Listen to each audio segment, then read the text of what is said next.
Okay, so starting at the top, we can choose a oscillator. We have 3 oscillators, a noise oscillator, and then filters and subs here.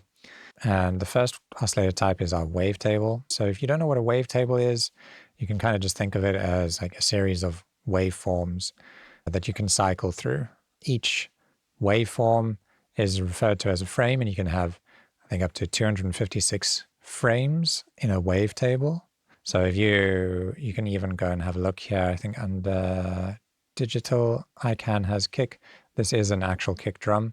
And if we click on the wavetable here, you can see the sound, or if I click on this here and cycle it up, you can see we have basically a kick drum, and as it gets played over time, you are seeing how the sound evolves and all its different kind of counterparts broken down into the frames. Here you can see the frame number. We go up to 256. And this is not really like a new concept, so probably most of you will be aware of it. But all that it means for people that are designing sounds is that basically you can import any sound and play it back at like a constant pitch. So I'm playing C right now. And all of these frames are being played back at C. And so basically you can play it like an instrument. And you can get really interesting waveforms that you otherwise probably would have had to go through like crazy processing to get.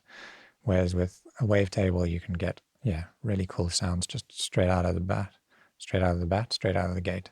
I often find like with wavetables, they start to sound a lot cooler at like lower octaves. So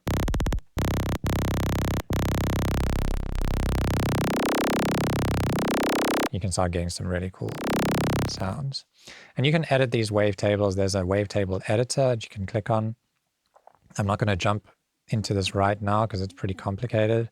I first just want to talk through this whole interface, and then later on we're going to return back to the wavetable editor, see how to import and edit wavetables. So yeah, when you click on this, you can basically see all of them. The yellow is the one that you've currently selected, and then the green is all the different frames. And then in gray, sometimes you'll see like certain wavetables are not, they don't have many frames in them. So like maybe your wavetable only has 4 frames, but then you can use something called interpolation to basically smooth between those frames so it doesn't just jump through them like it does with this. See how it's jumping? If we go to another wavetable, here you can see it smooths between the waves, and those, the between bits are these interpolated waveforms basically being generated by whatever you call it, the engine. So yeah, that's your wavetables. Next up, you got this section, which is just where you control pitch. So that's octaves, semitones. And you get fine tuning, pretty standard stuff. Coarse just lets you go smoothly between like the entire range of notes. Let me just initialize this again. So another cool, interesting thing that you probably wouldn't know unless you read the manual is that you can right click here and change the mode from semitones to harmonics and ratio. So let me just make another oscillator here to explain what the difference is. If we go to harmonics here, you'll see that we can create now basically intervals.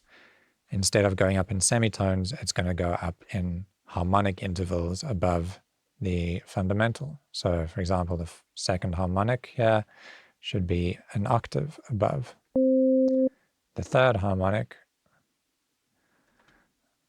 you can hold shift if you're struggling to like land on a number perfectly. The third harmonic, you can see here is G. Our fundamental is C, which is a fifth. So it might be cool sometimes, instead of like going up and down in semitones, to be able to jump just between harmonics. I can imagine making some really cool like basses and stuff with that. Then the other mode here is ratio. And ratio lets you basically pitch this oscillator based on a ratio from another source, like a ratio between this oscillator A or the sub or noise. So if I set this to oscillator A and then turn this up, we're going up in a ratio. And you can also use like interesting sources like noise over here.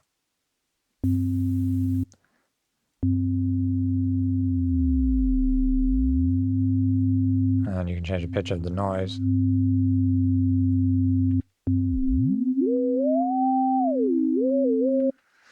Okay, so that covers basically our pitching over here. I'm just going to initialize this again. Go back to the sine wave. All right, so then as we move down through the interface, you got this, which is just basically, like I said, it's showing you each frame. That's the frame number. Then over here, we've got phase. So in old Serum, the phase used to be a knob over here. Now we've just got this kind of slider over here. And it's pretty self-explanatory. Phase is basically just a position within a frame that the sound is being played back from. Phase gets really important when you start working, especially with like sub frequencies. So when you're up high, the phase doesn't matter too much, like in higher octaves.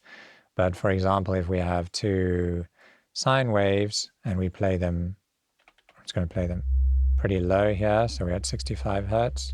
If you start playing with phase, you can see the amplitude starts to change quite a lot. You can have stuff in phase or completely out of phase where it goes silent. And also, you can see if I keep playing this, each time I play it, this phase is changing. And if you don't want that to happen, you can control the random phase over here. So if we bring down random, we get the same result every time we play a key. And this is really important, like when you're designing sounds, like I said, really low down. And sometimes you'll find like, even with sounds that are like not low down, mid-range plucky sounds, you'll make like a pluck sound, for example, and you'll play a note and it sounds really cool. And then you play it again and it doesn't sound as nice, like the transient has changed slightly, something feels weird about it. You keep playing it and then bam, it lands again and you get like a really nice result. If that's happening, that's because of the random phase. So each time the note plays, you're getting this kind of random relationship between your waveforms, and they're going in and out of phase, and some notes are more powerful than others. So if that's happening and you don't want it to happen, then bring down your random phase to 0, and then tweak these until you hear the perfect kind of result, what you want. You know, maybe being perfectly in phase is not what you want and you want it to be kind of out of phase. It's all just about how it sounds. Okay, so all right, so next to phase over here, you've got this little drop-down arrow. This is the phase memory, and basically tells Serum what to do when you play a new note. What happens with the new notes in relation to the phase. So here we have the phase defined as 180 with 100% random. Now when we play new notes, it's going to basically just follow these rules. And so I'm going to put this on mono, and you hear, when you play new notes, you don't really hear any difference between the first two. The second one is contiguous, which means that it's going to continue the phase of the new note is going to continue based on the phase of the old note. And you can also just hover over here if you want to read what it says. So new notes continue with the phase of the last note. And then the per voice one, every new note will start with the phase basically that you select. Here you can click this green edit button and you can edit the phase. Over here, you won't really see a difference over here, but you know, if we turn on a different oscillator, a second oscillator here, I'm going to bring down this random phase, or I'll set it to per voice. Now we can edit the phase and you can see what happens to the amplitude. It is changing the phase of these. But what I mean is here, when you play a new note, it's going to always start it from that point. And so you'll probably hear like some clicking when I switch between notes.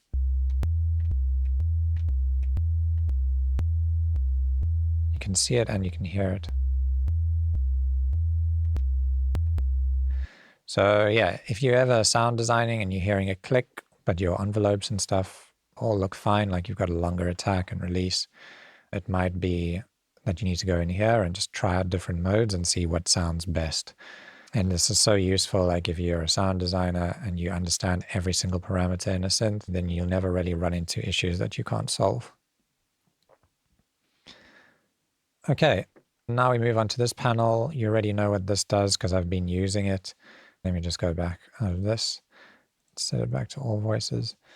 So this is just your wavetable position selector. This is unison, so the number of voices. We can have more than one voice. And you can control how detuned they are from one another.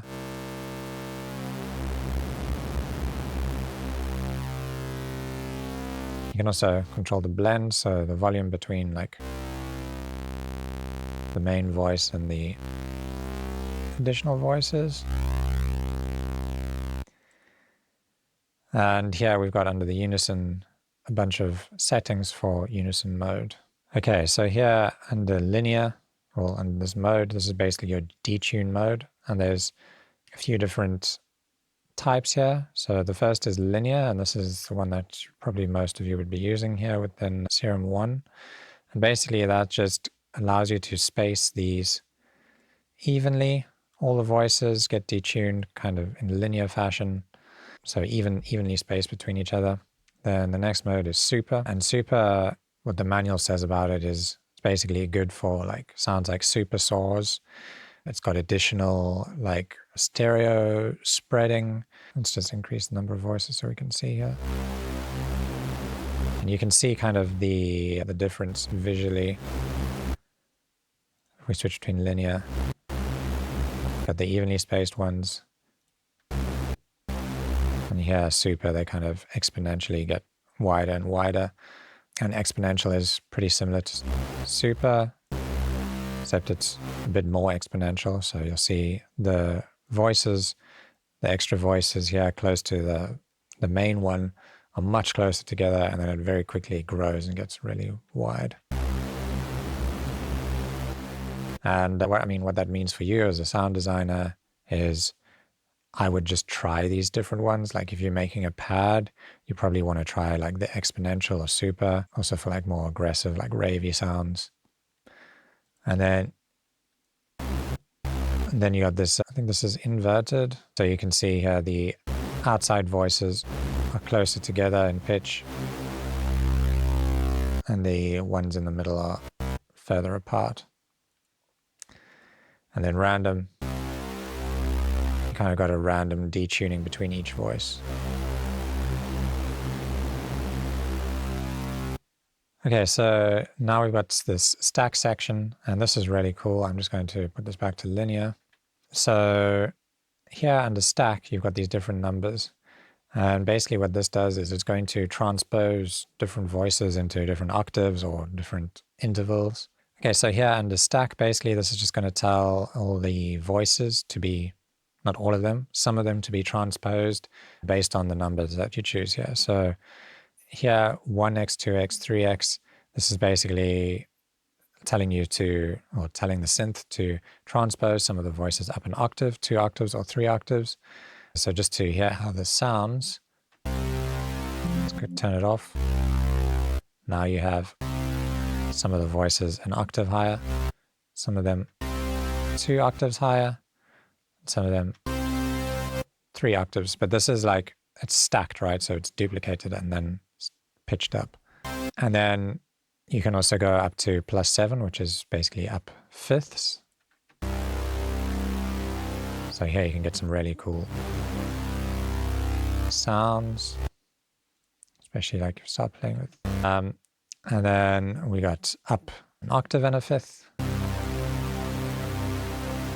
And then up 2 octaves and a fifth. Yeah, really cool. And then the center is basically just going to take that center voice. I need to just close this unison. There you go. So this center voice, that yellow one in the middle, So yeah, you can hear that center voice now. Now it's like really low, 2 octaves. And that's the original pitch.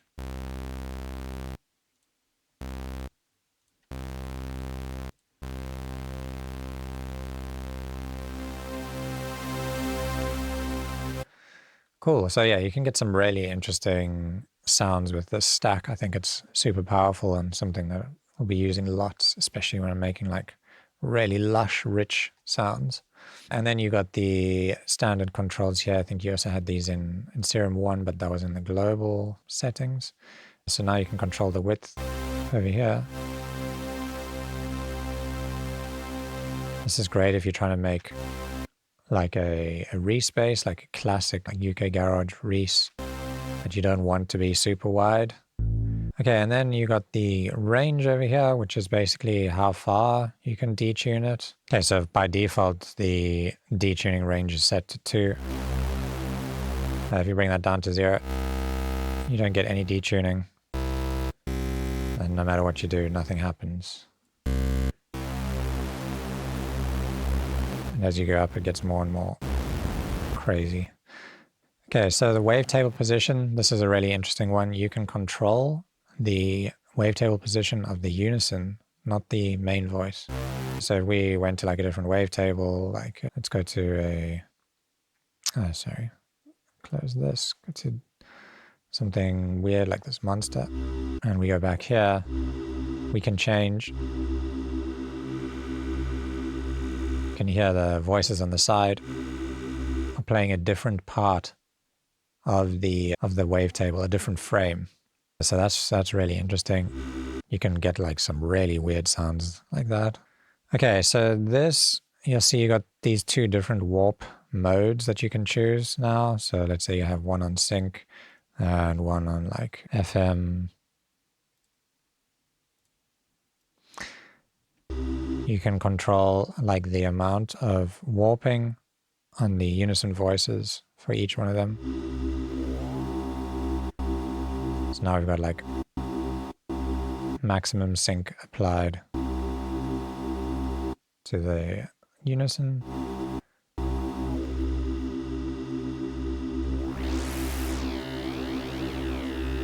Now you can hear the FM being applied to just the unison, but that center voice, the main voice, is not being warped at all. And now we have got the pan over here.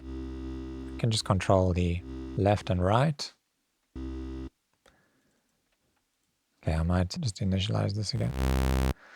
Okay, so we got pan, left and right over here. And then we've got our different warp modes. So I'm not going to go through every single one of the warp modes here.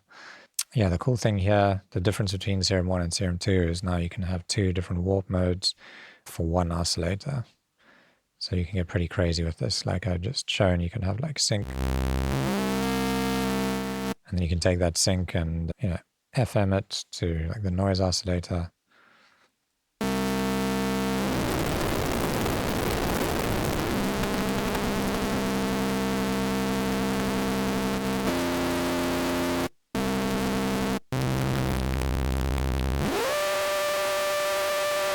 Get like really crazy sounds.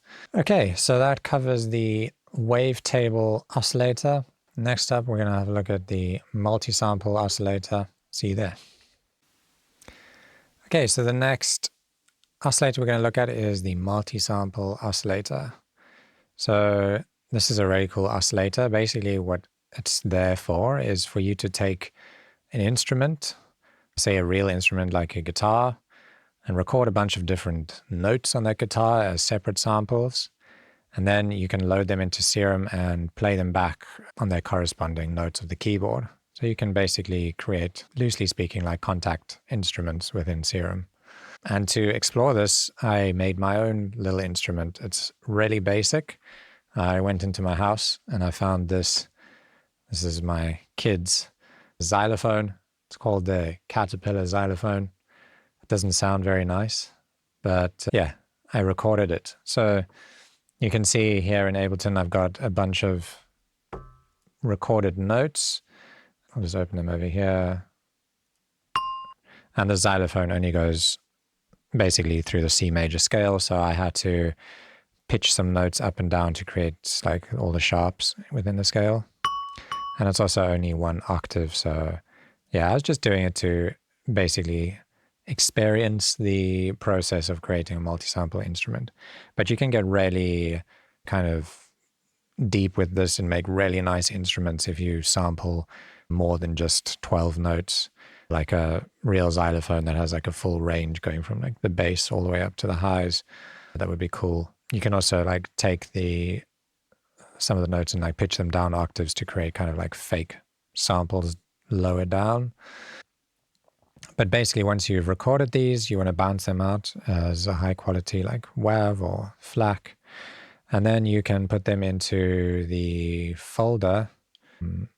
You'll see here the Serum presets folder. And under multi-samples, you have user. Then I saved all of my samples to this folder. You got your toy xylophone here. I save them as FLAC and as WAV just to kind of experiment with them. But it's basically the same result. And then you've got your SFZ file, which is basically just a text file, and it tells the sampler how to play each sample. So if you open that up, you can see just some comments. It says shit toy xylophone by Bound to Divide. And then you can just copy one of the files from the factory ones. That's what I did. This just tells you the path where the samples are located, and then some global settings over here. You can add more settings. Like if you go and look at the other ones, you'll see like a bunch of other settings. You don't even need to add all of them. You can make really simple ones like me. And then you got all these regions, which basically just tell, you get the sample name and then the key that it's assigned to. So that's key number 60. And then you see all these key numbers increment and the sample names also increment. Okay, and then once you save all of that, you should just rescan folders on disk, click that rescan. And then you can go in here and you can either load up the factory ones, they have a bunch of really cool ones, or you can load up the one that you just made. And now you'll see all these little lines in here. And if I play some notes, it's basically highlighting the note that you just played or the sample. And they will also respect like your envelope here. So you want a bit of release. Sounds a bit better like that. There's not too many options in here. One thing to note is that if you click here, it's going to show you the last sample that you played. And you can see like the names changing over there. And if we have a look at a different one that's been sampled properly, like an actual xylophone here, you can see there's a lot more notes that they've sampled. And that they also didn't have the low note, so it sounds like they've just pitched that bottom note. So I'll switch back to my toy xylophone. Actually doesn't sound too bad. All right, so then going down, you have this envelope override, which will basically, within that SFZ file, you can put in envelope settings, but you can override them here. So if I click override, and I bring down the sustain, bring up the decay a bit, you can see I can now control that envelope with these envelopes. You got velocity track, and you can adjust this, and that'll basically change the sensitivity of the velocity. So if you're using your your computer keyboard that's not velocity sensitive, you have to use like some pads or a MIDI keyboard. Why am I not hearing this now? Oh, I'm not playing the right octave.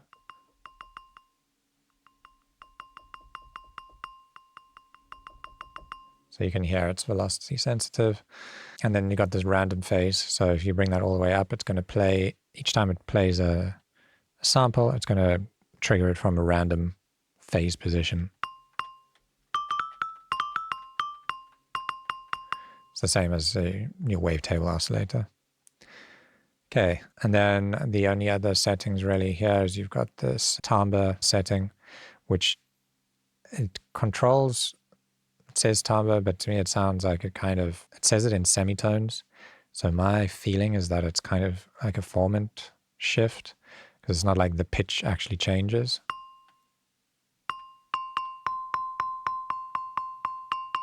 Or maybe it is changing.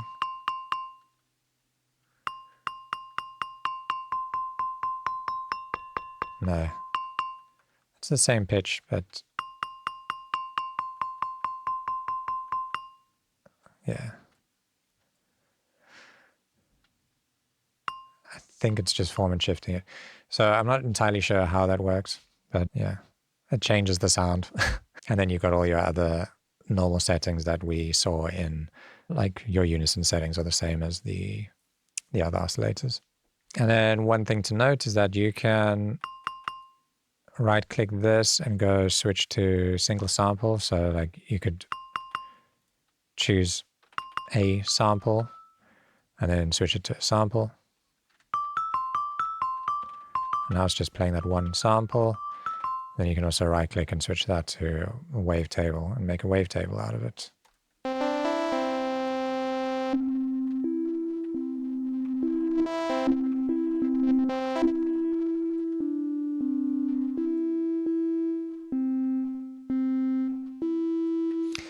So yeah, that was the multisample oscillator.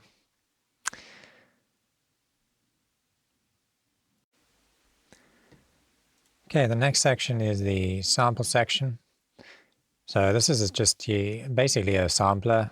It's a really powerful sampler. It has everything that I would expect in like a third-party sampler, and there is a lot more than meets the eye. So I'm going to take you through everything now. Let's start at the top. So first of all, you can choose from different samples. They have like one-shots and loops and stuff in here. So if we just load up like any one-shot, maybe a flute, we can play it just like any sampler, up and down the keyboard. There's many other options that we have here. We can right-click over here, and there is a zoom start to end. We've got this show marker animation, which basically shows that animation over there. Zoom start and end. You can zoom into the waveform by dragging down or up. And if you click that zoom marker, zoom to start and end, it'll zoom to basically show you the entire sample from where you have the start and end markers. Right now mine's like the entire sample, so it goes back out to there. Then you have some snap modes. These apply more when you're like slicing up beats, but basically you can get markers to snap to different points, like zero crossings and beats. For example, I'll show you that a little bit when we actually get to the slicing. Fade edges. You can add like, let's say 128 millisecond fade, and you'll see the fade on the sample there. You can see the fade happened at the beginning there. Why is it not zooming now? It's a little bit buggy. Anyway, if you go none, you'll see that fades back in. Not sure why the zoom is not working anymore. And then if we go down, we've got normalize. So you can normalize like any samples. Let's say I drag in a sample of my own here, and I want to normalize it. I can just right click here, normalize. I'm just going to basically make the highest peak hit like 0 dB without, compressing anything. Let's go back to a sample. We can reverse samples, pretty handy. And we've got trim, so we can basically, if I want to make this sample smaller like this, I can trim it like this now, trim. And now we cannot zoom out anymore. The sample is being cut down to this length. Okay, so then let's get to slicing. So slicing, if we go to loops, that's the best way to show you the slicing. So we've got this beat now, and we can chop it up into little slices. We can auto slice it, which will automatically create all these slices, and we can control how many slices happen. basically the sensitivity of the auto slicing using this. So you can see we get more or less slices. And let's drag that back down.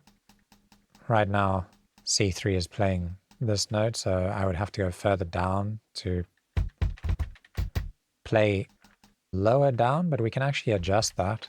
If you right click here, we can go to root note, and right now it says C1, so that means I would have to play C1 to play the first slice in out of all those slices. But because I'm using my computer keyboard, when I hit the A button, it's actually C3. So if I hit C3 here, now the first slice plays. All right, so yeah, now you can kind of see the snapping modes because the zooming is not working, but let me go to slice manual. I don't know why it's like bugged out. Let's see if that works now. No. Maybe if I close Serum and open it again.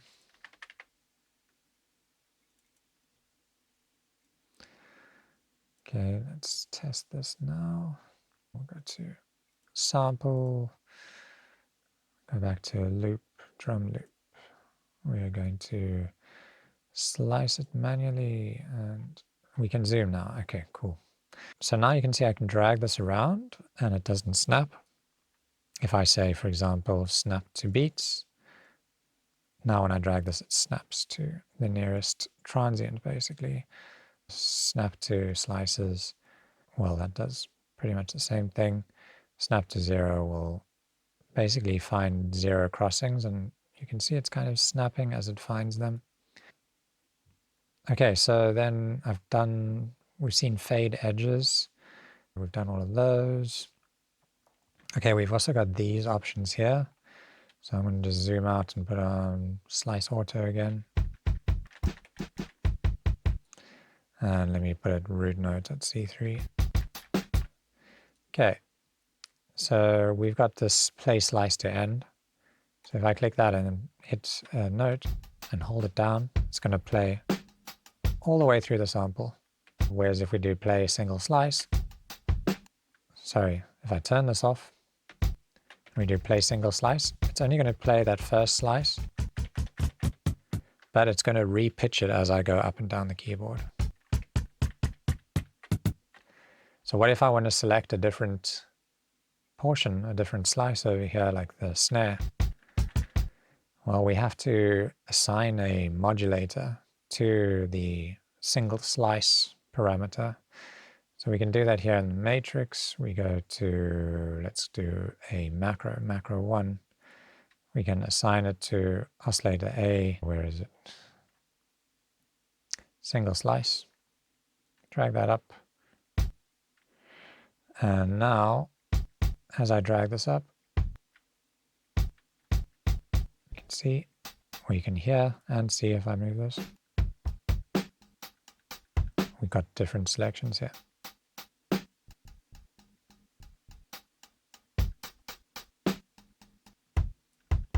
Try and find a snare.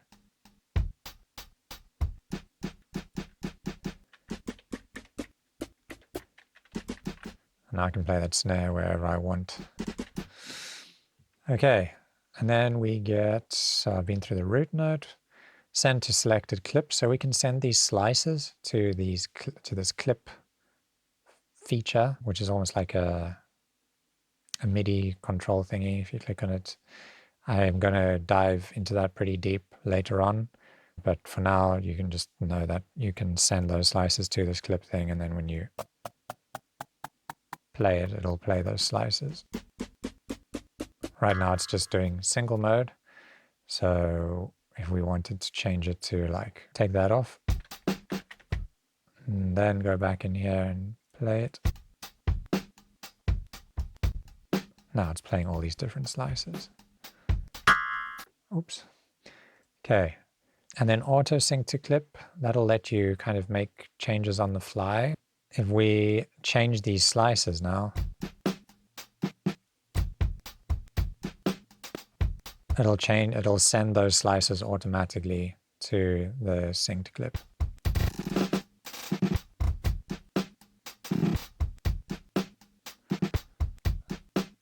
Okay, so that is this right-click menu over here.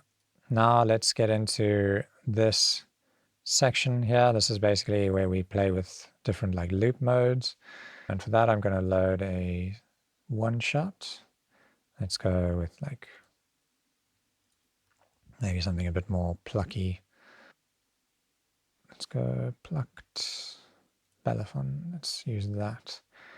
Okay, and then we are turning slicing off, turn snapping off too. Okay, so we're in one-shot mode now. If we change this to forward loop, we've created a loop. The loop we can see over there. And you can kind of drag this with your mouse and change the size, or you can, if it gets to like a weird tiny size, you can always just drag these and change them.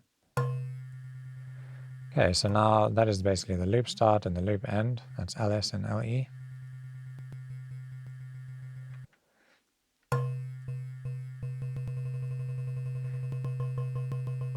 And the first thing you see over here is this X, which is your crossfade. So if you have like clicks, which we don't really have here, you can kind of smooth it out using this crossfade.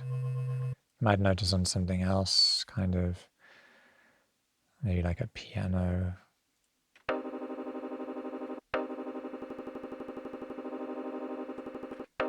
No, it's still pretty smooth. There we go. That's kind of clicky. There we go. Sounds nice. So that's your forward loop. Then you get a reverse loop, which will just play it backwards. That can give you a really cool result. Drop a chord in there and reverse it. I can imagine writing a cool tune with that. And then you've got forward and reverse, which will go back and forth.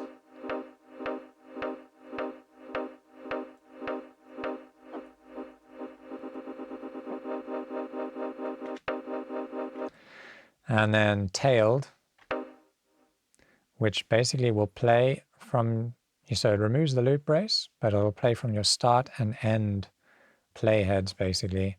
So if you like crop the sample down a bit, it'll start looping back and forth halfway through and then slowly fade out. Or quickly fade out.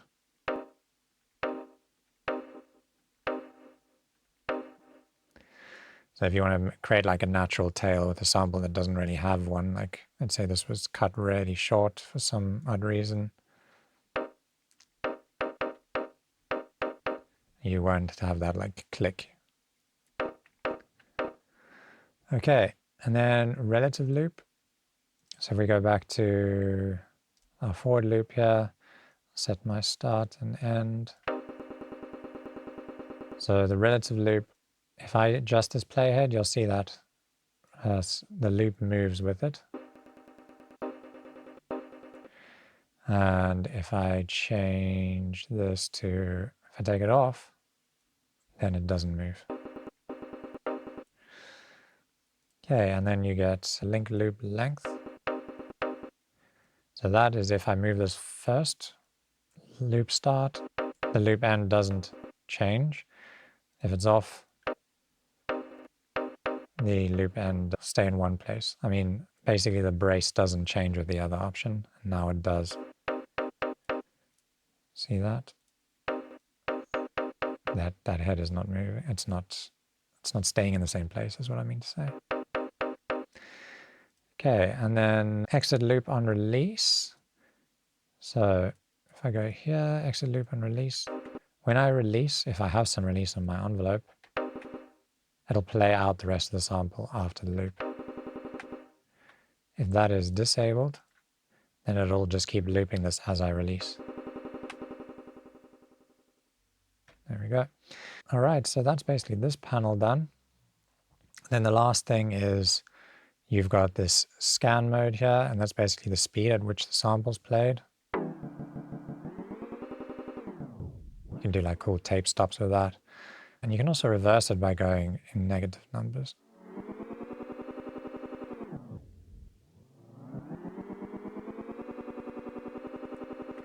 That could make for a cool effect, and you can actually modulate these things, which could be really cool. Like if you take an envelope and do something like this, and maybe attack, or the other direction.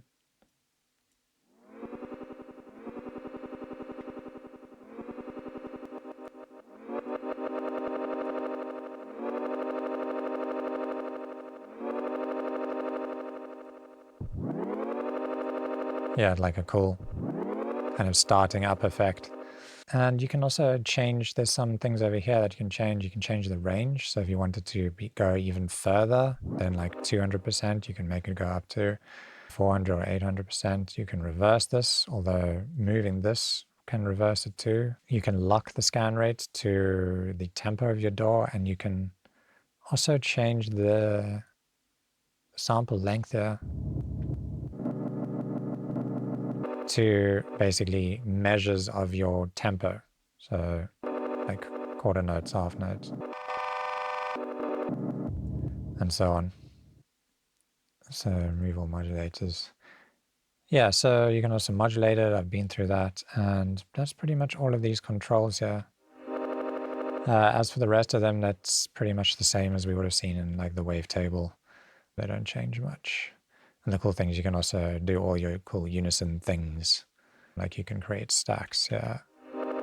Add some unison.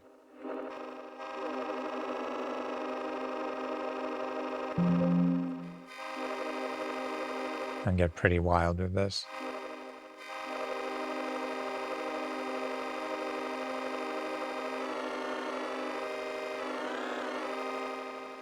So that's a really cool little sampler that you got over there. And of course you can control so much more. You can add effects to it and play with envelopes. Oh, one thing I forgot to mention, sorry, I'm back, it's the next day, is here you can click on the name of the sample and you can switch to Wavetable.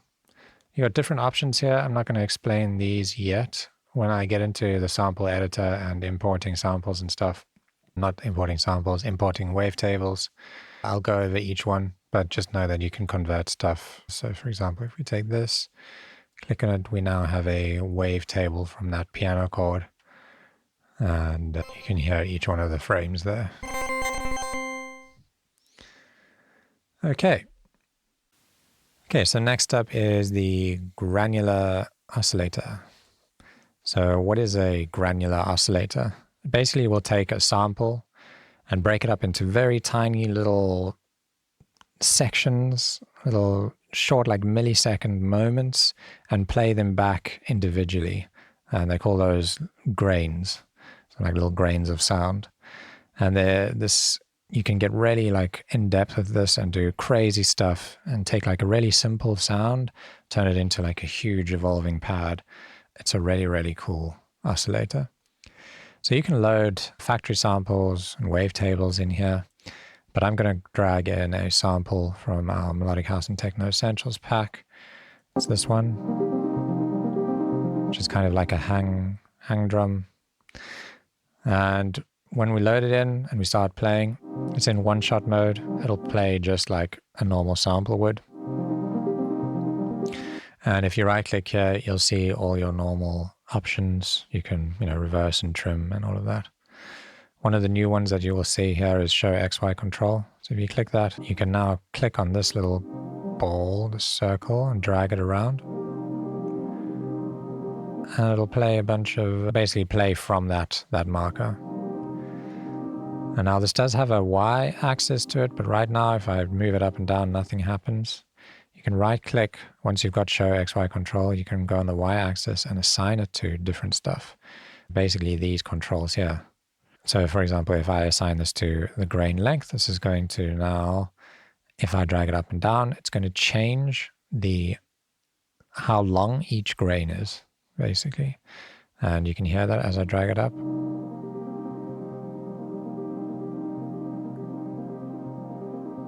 And drag it down.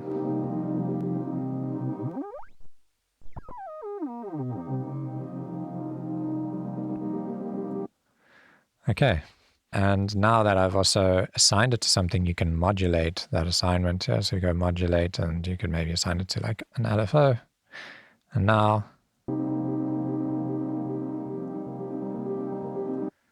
If I slow this down, you'll see this changing quite a lot. It gets slower or longer, and then shorter.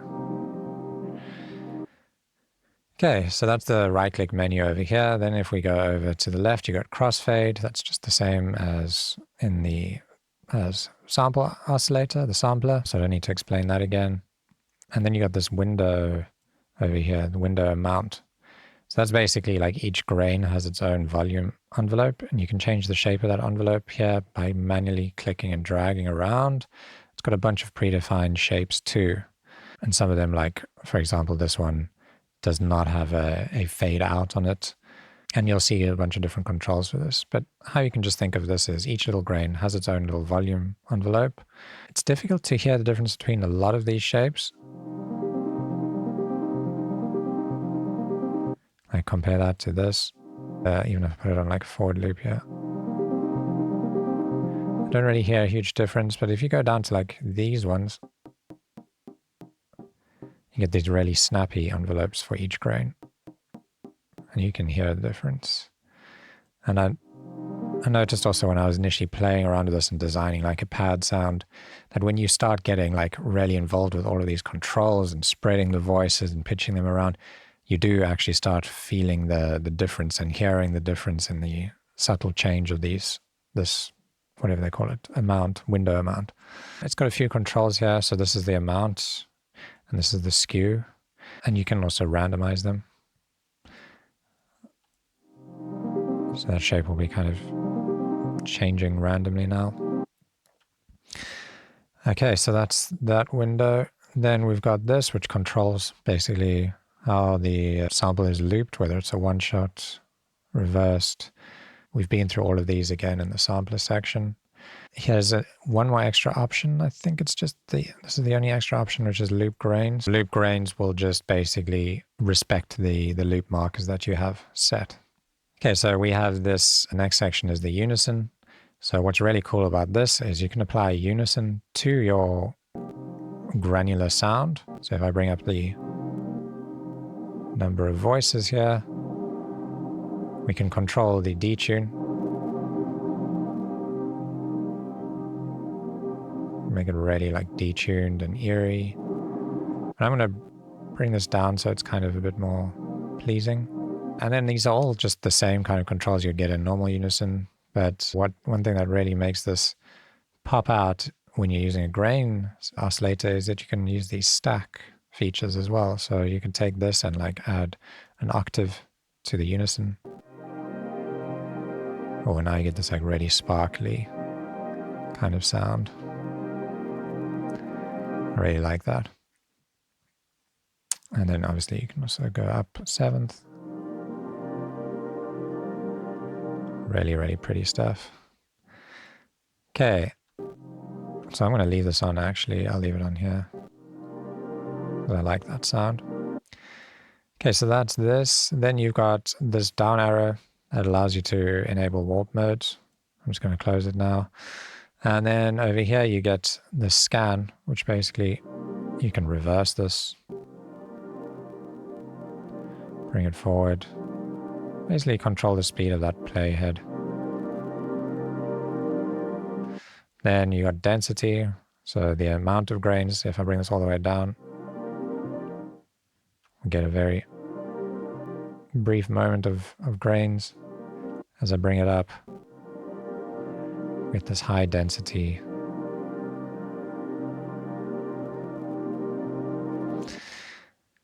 And then the length is the grain length, which we're busy modulating.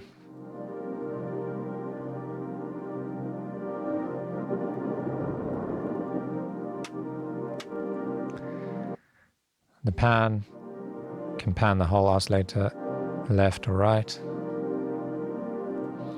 Level, that's obvious. Okay, offset is like the amount that the grains are offset from each other.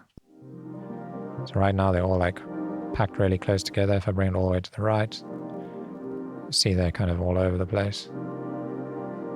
For a sound like this, I like it all the way to the right. Direction, so you can add random direction to the grains. At the moment they're all playing from left to right. You can add some randomness, so some of them will be reversed.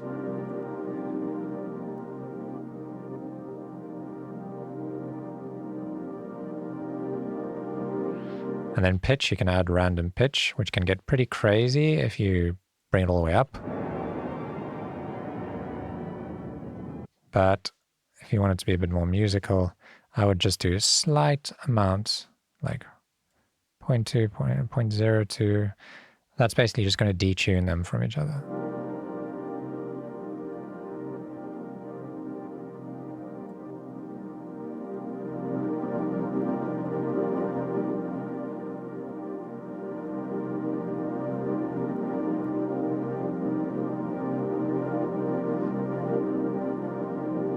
Okay, and then we're going to add some random length. Some grains will be fast or long, some will be short. And random padding. Get a nice stereo image going. And then also random gain. Basically, the gain of each little grain. The volume of each little grain will be randomized. Some of them will be quiet, some loud. And like this, you can get a really alive pad. And we have only been playing with these dials. We haven't even added any effects yet. So you can imagine if you go into effects and start adding like a nice big reverb, something like, let's go massive wall of monuments. What's this one?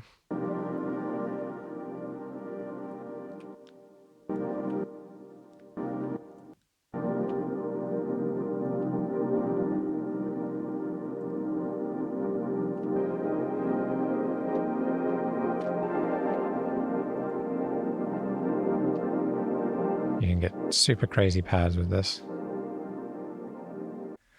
Okay, one thing you'll notice here is that if we switch this to manual, at the moment it's on forward loop, it says scan. You can actually change that to manual, and then this turns into a position knob. It's basically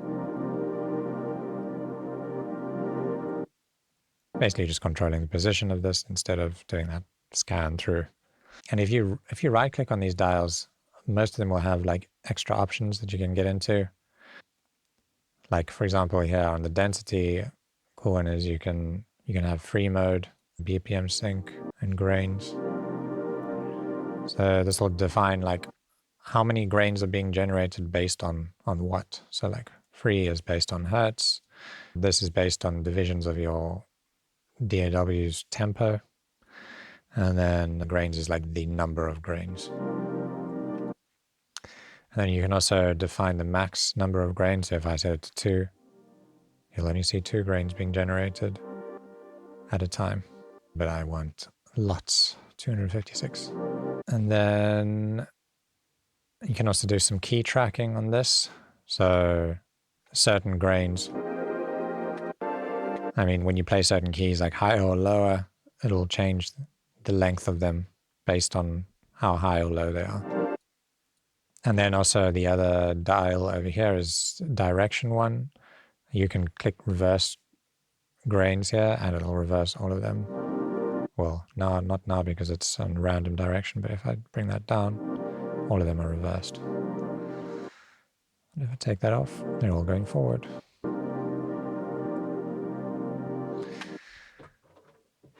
Okay. Okay, let me turn this off. We're not going to get into effects just yet. Yeah, that's basically the grain oscillator. Cool. So next up, we're going to be doing spectral. All right, so the next oscillator is the spectral one. And what a spectral oscillator is basically it allows us to load in samples or wavetables, but it's basically a sampler, and it allows us to manipulate the individual harmonics of a sound instead of manipulating the waveform itself. So if you take a sound like, for example, let's go to the factory here, we'll choose maybe a bass sound. Let's use this fingerstyle one. So now you can see this spectral representation, all the harmonics over here, and we can start manipulating the harmonics individually instead of manipulating an entire waveform like we would with normal synthesis. So if you look over here on the right, we've got a filter, and as I drag that down, you'll see it quite literally is removing these higher harmonics. Like a brick wall filter, like You know, if you had a 100 dB filter, not like your typical sloped filters. This is quite literally removing harmonics, and it's not creating any resonances. Its function is quite different to a normal filter. You can right click here and you can also change the mode here to like smooth, which smooths the edges. It's like having a bit more of a traditional filter. And you got this post warp, which applies the filter after warping instead of pre-warping. Okay, then right-clicking here, pretty much the same as your sampler, but you can also do things like slicing. We could also do a sampler, sorry. You can also do the XY control. So that changes the mode to manual. You'll see as I click that, it changes to manual. And now we can manually choose a part of the sample and it'll play that, which is really cool. And then you can also modulate and automate the y-axis and the x-axis. Okay, so here you can do modulate x, assign to the LFO, and you're basically modulating this position. You can also y-axis assign it to something else, like maybe the high frequency. Bring that down to y-axis. There we go. So yeah, we can modulate these things. I'm just going to remove the modulators, and let me just even quicker initialize and go back.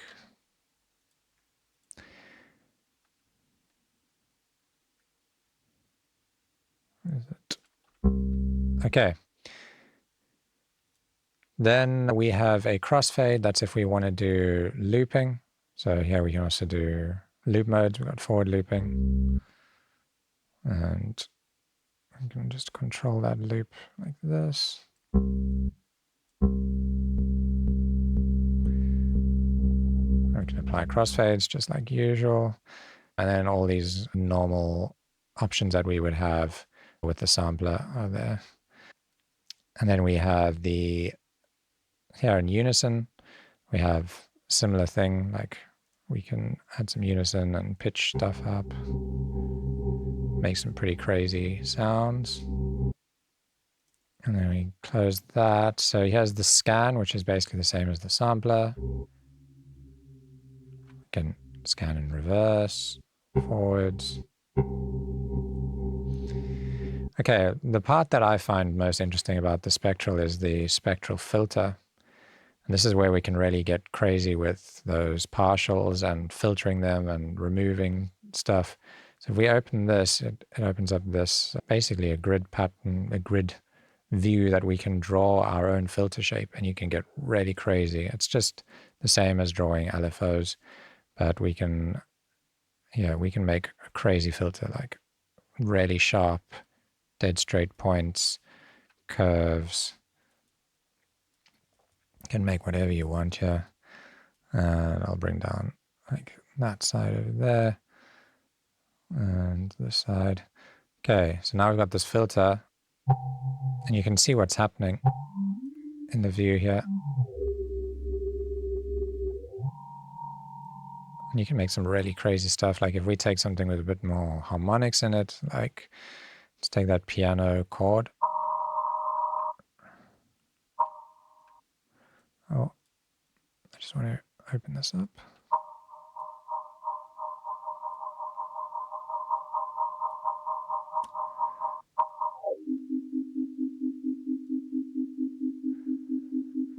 We can make some really interesting stuff just by playing with this filter. Maybe make this even sharper.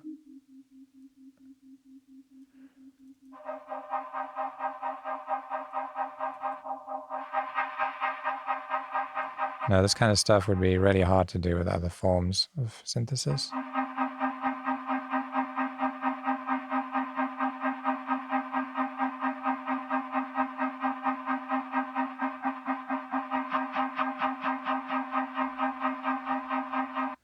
Okay, so yeah, there's also all these predefined shapes that you can test. And obviously you can modulate all of these. You got your mix knob. And then we've got all of our normal controls here, the warp modes. And there's some spectral stuff here too.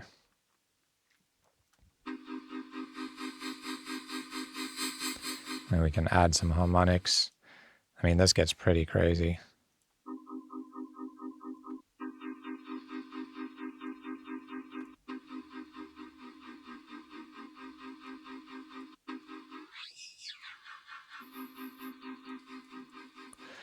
So yeah, lots of stuff to experiment with there.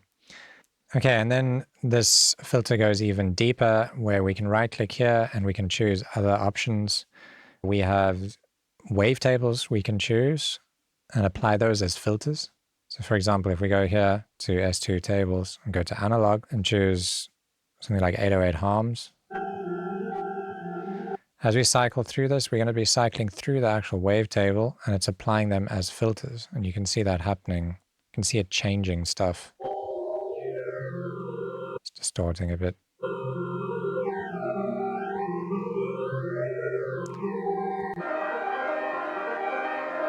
It's just a sine wave. I go to like a spectral thing like monster.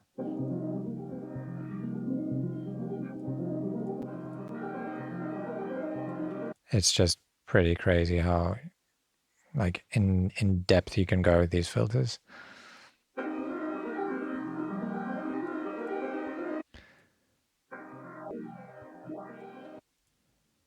Okay, and then you can right click a filter to go back to the one that where you draw your filters. And that's basically the spectral oscillator. Okay, let's have a look at the sub and the noise oscillators now. These are very basic and so it should be pretty quick to go through them. Sub oscillator is just a separate oscillator that generates a simple waveform that you can pitch below your other waveforms to create like a nice solid sub sound. So for example, we've got a saw wave playing over there. I'm just going to filter it so it's not so harsh. And we can add a sub. Let's add like a sub saw wave. At the moment, I'm going to just filter it as well. At the moment, it's playing at the same pitch. I can pitch it down. Let's go down to the sub. Oh, let me get my meters up.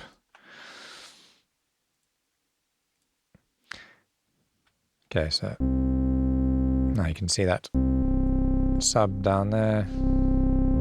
Let's go in that octave. We can control the level of it. We can change the waveforms.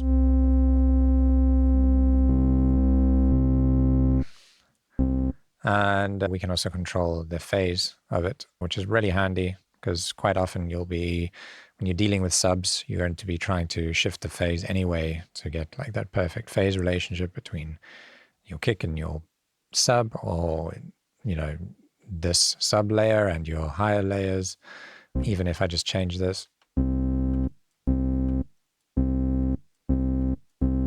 you can notice like subtle differences in the sub relationship. Okay, so that's the sub, and then our noise oscillator. So this just generates noise, or you can even load in different samples like attacks and inharmonics and stuff like that. You can loop them. So you'll see, like, for example, if I go to the kick attack, it loops it by default. If you turn it on to one-shot mode, it just plays it once. So if you're making a sound and you want to add like a nice little click to the attack, this is a good place to do it. Just make sure you set it to one-shot mode. And then just going through some of the newer stuff here, you got some Serum 2 noises, which are new. The other stuff is all from old Serum.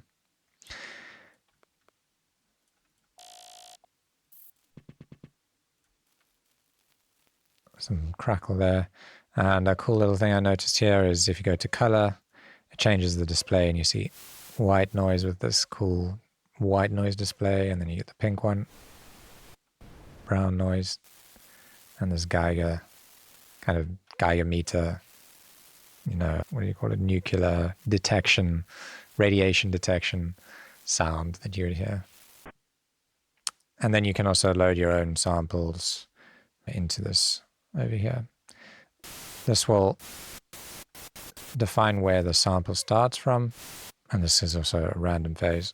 So each time you can play from a random position. You can fine-tune it, though noise doesn't get fine-tuned because it's random.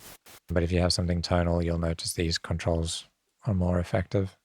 And then simple panning controls and level. Okay, so that covers the sub and noise oscillators. Okay, let's get into the filters now. All right, so with Serum 2, we now have 2 filters that we can use. The easiest way to route oscillators to them, and you can route everything independently to separate filters, or you can bypass the filters altogether. The easiest way, you can go either here, do it like this, but I found the easiest way is to switch them on and off with these buttons here. So if you want to route oscillator A to this filter, just turn that on, and now you hear it, turn it off, and it's bypassed. All right, and this is your sub, that's your noise oscillator, and then this is key tracking. So if I play, if I bring this filter down now, and I play a higher note, you see that filter cutoff changes because it's using this key tracking. Without it,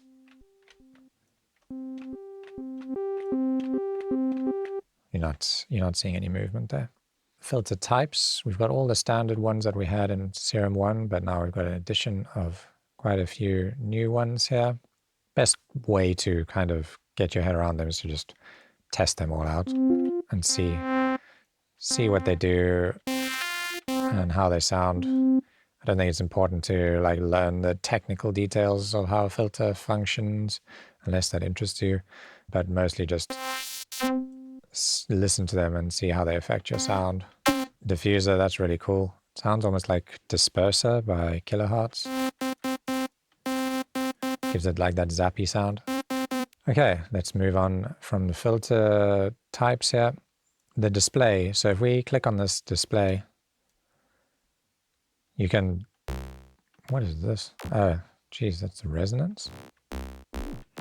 Did not know you could do that. So yeah, clicking and dragging apparently moves the resonance up and down. Must have missed that in the manual. But you can right click here and you can get different display modes. So at the moment you are kind of just seeing the filter shape really. So if you click here and see FFT, it's basically just like you're seeing this sort of analyzer. And then phase response shows you how the phase of your sound is being affected by a filter. So if you have like a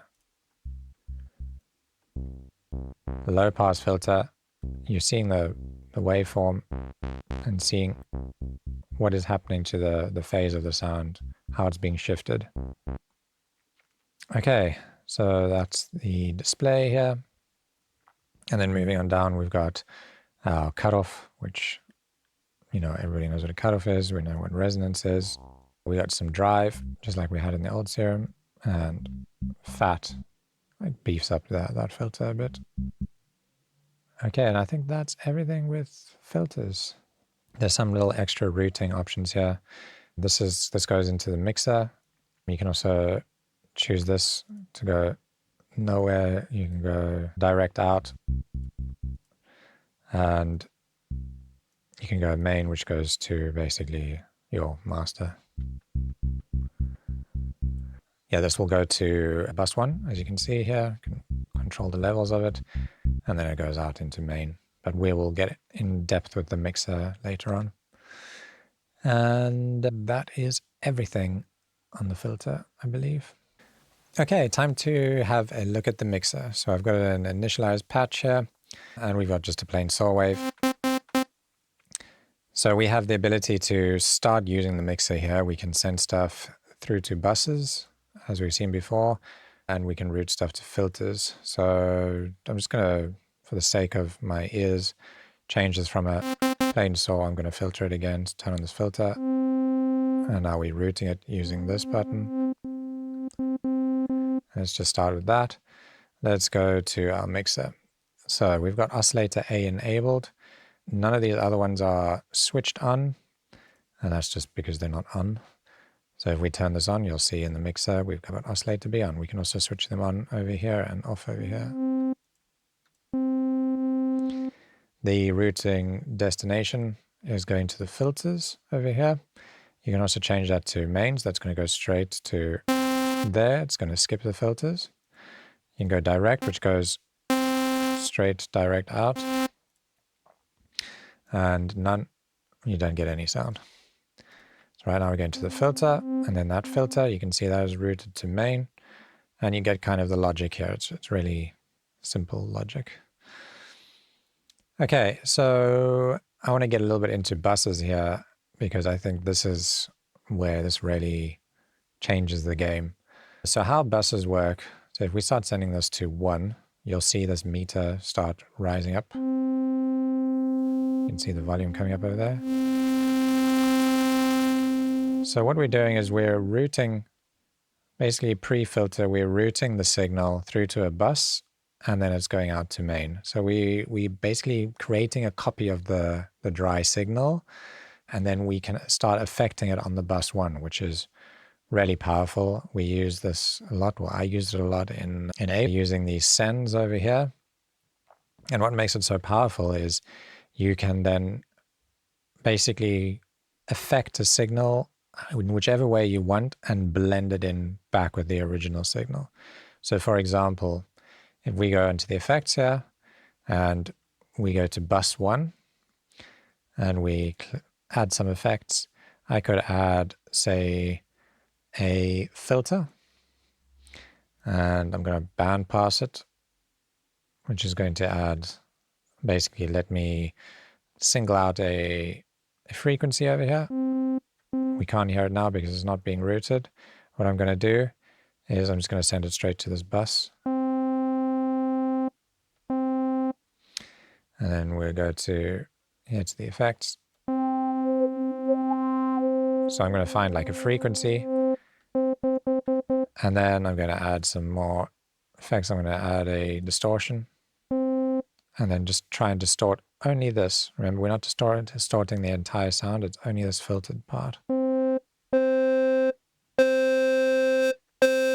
And I can choose which part of the sound I want to distort. And then when we go back to the mixer, turn this down, I can slowly blend this in.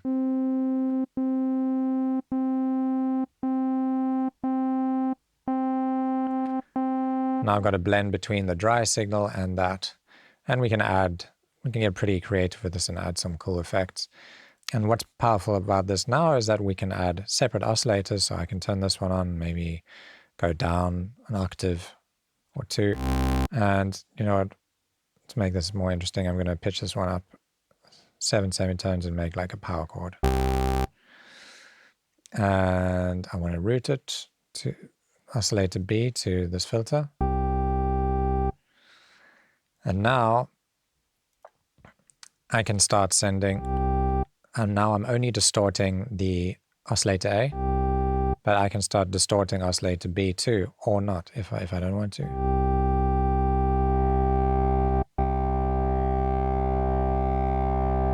And then we start getting some cool results. We can take away oscillator A, so that we only get the distortion from oscillator B. And yeah, this is a really powerful feature. And we've got 2 buses, so we can get really creative with all our different ways that we process different elements. We can also send, so right now we're sending these dry signals through bus 1. We can also send the filtered signal, which is the combination of these 2 going through this filter, to that distortion. So yeah, you can get pretty crazy with this. One thing you might have seen here, which is not explained, is this button. And whenever that's highlighted, basically it means that it is going to be using envelope 1 to control the amplitude of the signal. So if I bring the sustain down now, it should make a plucky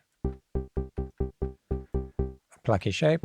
If I turn this off, it's just going to sustain because it's ignoring the envelope now.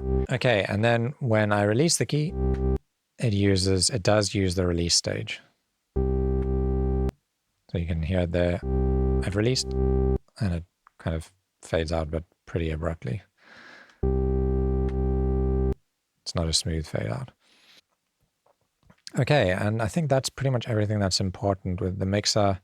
You can do obvious stuff like panning. You can also control levels by dragging these up and down and achieve a nice blend of sounds. Okay, now we are going onto the effects section. So I briefly went there in the mixer section, but yeah, let's start at the top. So first of all, you can expand this so that you can see the full rack view, or you can close it. So I'll just keep that expanded for now. We can create different effects chains for different mixer channels. So we got the main, we've got bus 1 and bus 2. So I'm just going to work on bus 1 for now. Let's look over here. So this is how we add effects modules. So you can click here and add a module.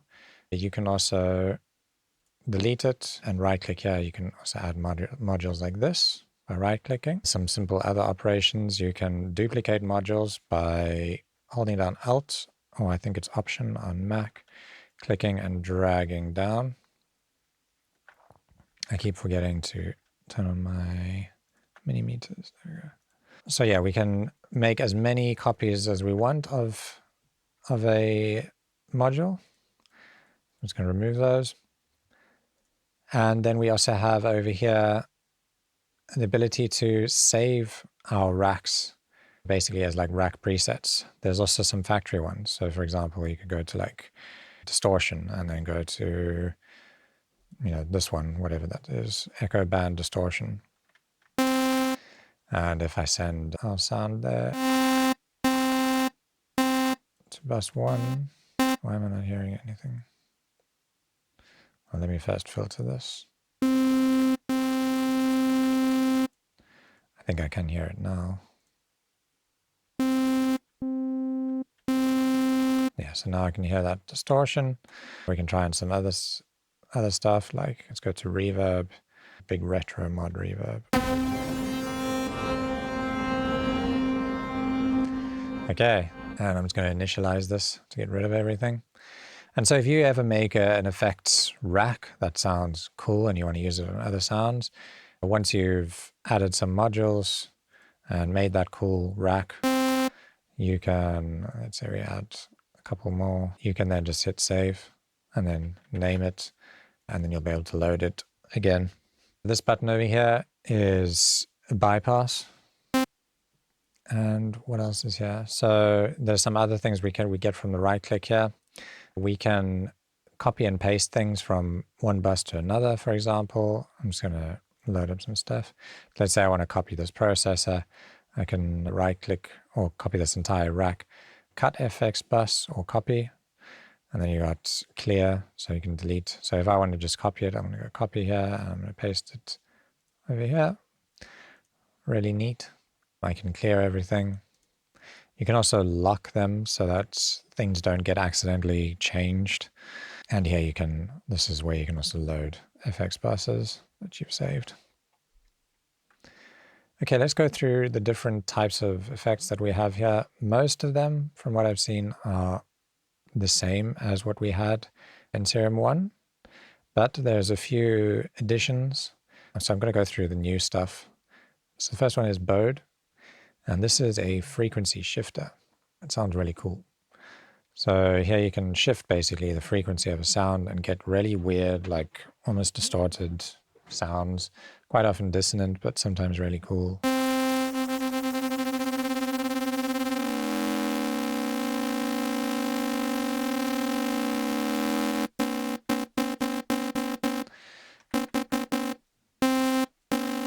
So you can see like a really cool distorted sound like that. It's got some other features here.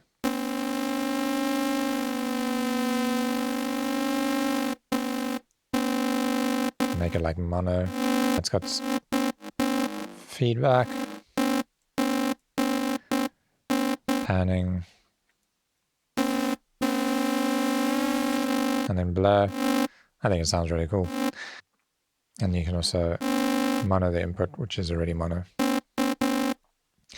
Okay, the next effect that we have here that's new, is convolve. So convolve is basically like convolution. It's not only reverb, but basically impulse responses of any sound or filter, or yeah, you can load some of these up here. Up here, sorry. So yeah, we've got like guitar cabinets. You can get like, I don't know, maybe there's something like a cymbal over here. I haven't actually looked at these yet. Wet chimes. Oh, hang on. I need to stop this from doing that. Let's try that. Wet chimes and the weird. I was giving it like this metallic feeling. And then you can also control things like the decay of it. Yeah, and you can affect like the size, tone,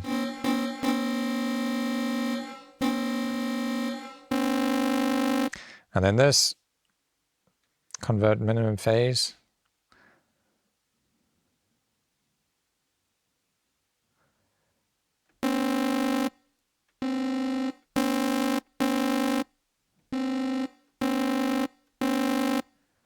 So this, okay, and then let's have a look at another module here. We've got all of these other ones are from the old Serum. Where I think this gets super interesting here is we've got the splitter. So we can split our signal into lows and highs, low, mids and highs, and mid side. So we can take our signal, split it up, and then process those different splits. So let's take, for example, the first one, low, high. We can now, we can choose basically our split frequency. So let's say we split this at like 700 hertz or whatever. I can right click, add an FX module, and I'm going to distort. Okay, so all my lows now, let's say everything below 700 hertz is going to be distorted. And on my highs, we can add something different. So like maybe on my highs, I want a phaser.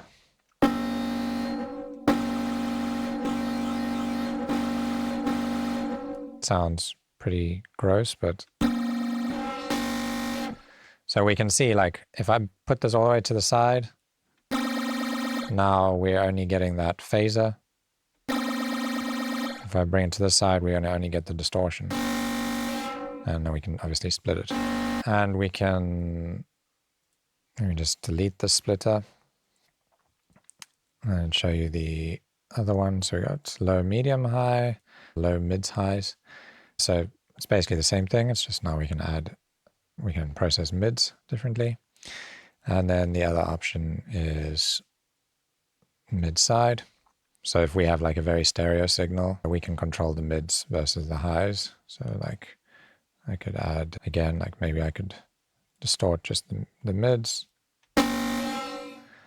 And then on the sides, I could just put a flanger. Try that. Oops. Why is this there?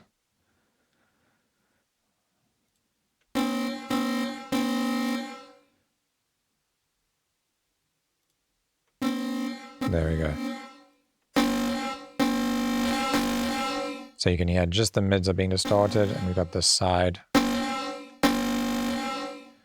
flanger. Okay, so yeah, the splitters are really cool, really powerful. Lastly, you've got a utility. This is like the Ableton utility, if you know how that works. You can basically invert the phase. You can flip it, which is handy for mixing. If something's out of phase, you can flip the polarity and it becomes in phase. We've got a filter on there. High pass and low pass filters. You can mono the bass and set the crossover for that bass. You can make it bring down the width or bring it up, and then control panning. This has also got levels over here, so you can control the volume of each effect.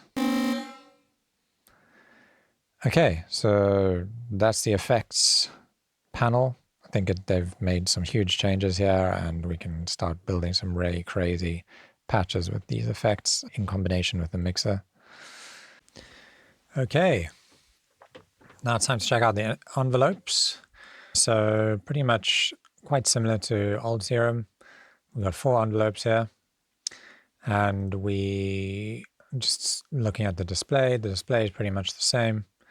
We can adjust our envelopes by dragging around here, or we can adjust the different parameters using these dials. We can switch between milliseconds and BPM. So you'll see this is now got like beat divisions instead of milliseconds. And now we go back to milliseconds. Over here on the right, you'll see you've got this, which lets you zoom in and out. And if you click this lock button, it will always kind of snap the view to the exact length of the envelope. So if I bring down this envelope and shorten it a lot, you can see it still keeps the entire thing in view. All right, so then you can also divide this grid up into beats or time. So time at the moment, and there's beats. Zoom out, you can see the beats. And we've also got this legato inverted. So if I make this legato and make like a decaying envelope, let me just bring up the sustain a bit. That second note does not follow the envelope. If you invert legato,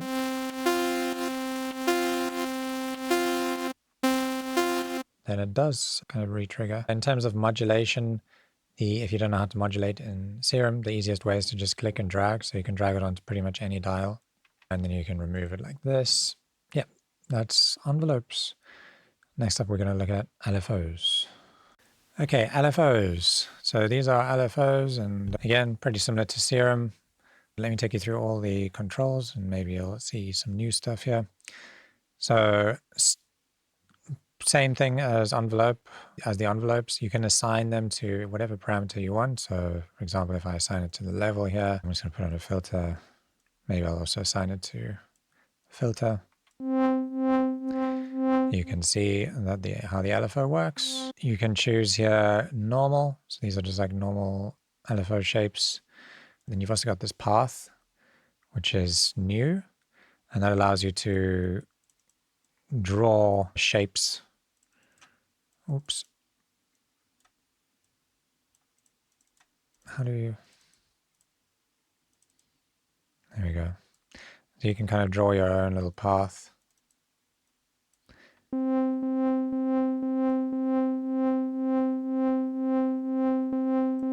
can make it as complex as you want. I've seen many people drawing penises, but I'm not going to do that right now. It's going to take a while. And you've got these chaos they're kind of like chaos oscillators, but basically, yeah, it follows this crazy, awesome path. And then you got this one, it's just a different shape.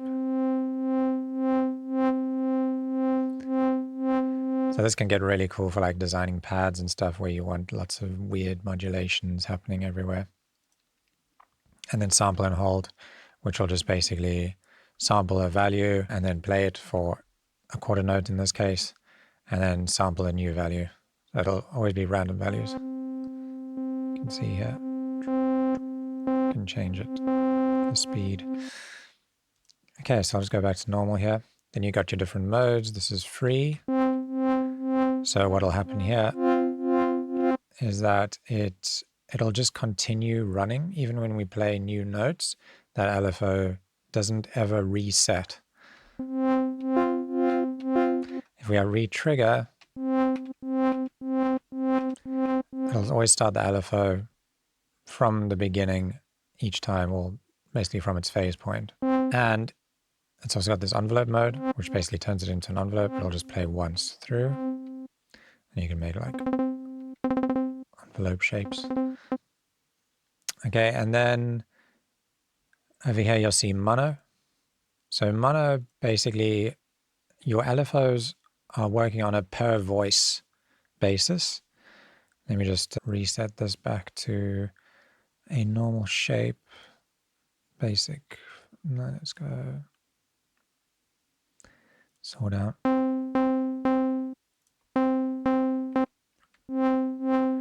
So right now, if I play one note and I have it on retrigger, I'm going to play it slowly. When I play my second note, that second note will start from the beginning while the old note is still running through its old position. So you can hear they're at like different phases. But if I set it to mono and I play these notes one after the other, they're all following that single shape. They don't each get their own LFO shape. And if you're on free mode, that doesn't have any effect on it because this free mode just, the shape never resets when you play new notes. Okay, so over here you can anchor this to your host's tempo. Over here you can set it to beat or hertz. And here's your divisions, which I don't think has any effect unless you have it on BPM. You can make triplets or dotted. Okay, you can load your shapes over here, and also some really cool thing you can do here is you can create shapes with wavetables. So like if I choose a weird wavetable here and go wavetable 8 to LFO, and you get this crazy shape. I'm just going to go back down to the saw.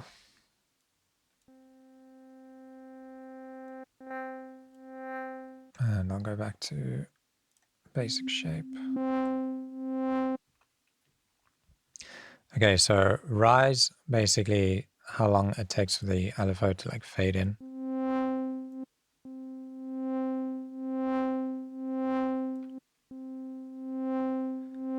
Like to reach its maximum peak. Delay is like how long it takes to start the LFO from the button, from your key press. I think smooth will smooth out any like sharp points. You can see that there. And phase is the starting point, basically. Unless it's on free, it has to be on retrigger. Then over here we've got direction, so we can reverse our LFO, and we can go forward and back. And over here we've got our beat grid, or our LFO drawing grid, I don't know what you'd call it. But these are the rows and these are the columns. And this is handy because you can actually snap to these by holding down or Alt on Windows. I think it's probably Option on Mac. And so if I have that, it snaps to these different points. And then over here, we've got, this is basically, you can just open up this view to, if you want to get really intricate and draw crazy shapes, you might prefer to use this view. And then you've got these different shapes that you can use as well. So we can draw a cool shape like that, or do something like this, or like that. Yeah, and I think when you kind of run out of LFOs, like if you assign them all to stuff, I think you can keep adding more LFOs, as many as you want. I'm not sure. Let's double check. Yeah, so that'll keep adding more LFOs for you. We've got the addition of swing here. So you have to turn on swing, and you can choose the amount of swing you want here. And then over here, you can right click and say swing. I'm going to put it on like a 16th and make a sort of this shape. And assign it to the level here. It's straight at the moment, but if we bring this up, start getting some swing. Pretty cool. Another thing is you can modulate LFOs with other LFOs and other modulation sources, and you can modulate even these XY points So you could drag, say, LFO2 onto this, onto the x-axis, and then as you play, it starts moving that LFO up and left to right. Maybe we can also assign like LFO3. You can right-click here and go, let's say, modulate Y with, let's do LFO3. And LFO3 I'll make like this and maybe give it a bit of a smooth and a rise. Let's see how that looks. Now we're getting this crazy LFO happening. And again, if you slow these down and you put it on like a pad, you can get some really cool, crazy modulations going. And not only can you modulate the points, but you can also modulate the curves now. So you can see I've assigned another LFO to this. Let me slow these down. You can kind of keep an eye on them. There we go. You can see the curve is being modulated. We can also do this one. Maybe so you can assign it to something else, like if you've got aftertouch, mod wheel.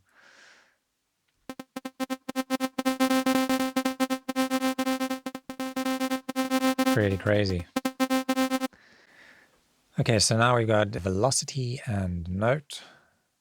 So this is a super handy thing that I always use in my presets. For example, you can assign velocity to like your cutoff filter and get these realistic sounding plucks. So if I take envelope 2 and let's assign that to the cutoff.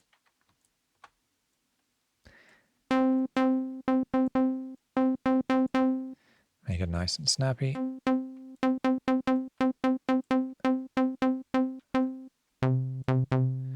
Go a bit further down.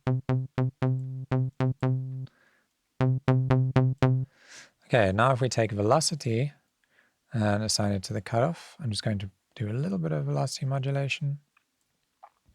Now when we play harder notes, it's going to be brighter, and quieter notes will be softer or more filtered. And we can test this quickly using some MIDI. So wait, let me just quickly close this and make some MIDI over here. And I'm just going to do like, let's do like a few notes getting louder, and then maybe like one higher, and make this one like super bright, and make this rhythm over here. Okay, and now you will see in Serum how the velocity selector, this little green thing, shows you how high a velocity is. It'll be moving up and down, and that'll cause the cutoff to open and close. So if I bypass this, okay, so now you can hear that higher note is not any brighter and the notes are all like pretty straight. But when we have got this, we get a pretty cool kind of groove going. And we can adjust this curve so you can have like the lower notes here are all pretty muted, and then the higher ones are very open, and everything in between is still pretty quiet. You can even like draw some weird curve now. So like say we want that bright note to be quiet for some reason. Oh wait.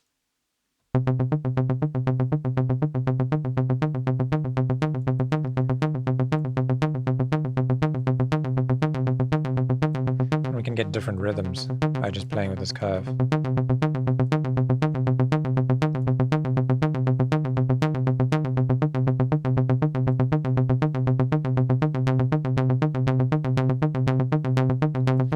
So yeah, you can get some pretty expressive patches going just by playing with this velocity. And then note is basically what the position that the note that you're playing here will show up on this green dot. So low notes are at the bottom, high notes at the top, and then you can use that to modulate stuff too.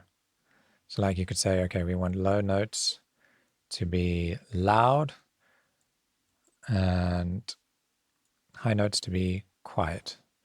So now if I play a low note, it's pretty loud. The high note, it's quiet. And I mean, if I reverse this curve, those are quiet and those are louder now. So yeah, these can be really handy for creating that like expressive patch. And then you can also have this follow your legato portamento time, which is down here. If you turn on portamento,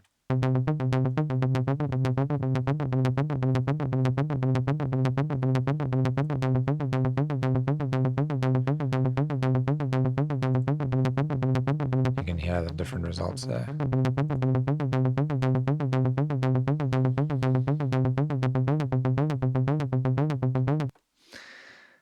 Okay, cool. Okay, we haven't really gotten into the voicing here yet, but let me explain the voicing here. So voicing, we can turn on mono, which means that we can't play two notes at the same time, two different notes on our keyboard. I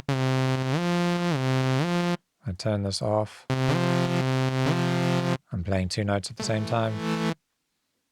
Turn on mono. It's only going to play one of them. So at the moment it's poly, and we can play up to 8 notes at the same time, and we can bring this up to 32 notes. So I could technically play a 32-note chord now. Legato means that it's going to take, basically the new note will take over from the old note. Well, it's not entirely true. Like if you have mono legato turned on, then that happens. But legato means that the envelope will basically not reset when you play the next note. So if I like bring down this envelope, play a second note, you won't hear that envelope resetting unless you do legato inverted. Okay, let's have a look at this section over here. You've got portamento. Portamento is basically gliding between two notes. And you have at the top here this always switch, which will mean that it's always on. So if I turn this up and have it on always, and I play one note, and then let go and play the next note, it'll slide up to it. If I turn it off, and play the next note, it doesn't slide. So if you want Porto to work with always off, then you have to glide between two notes. So I have to start holding the next note while the old note is still playing. And if you have a mono and legato enabled, then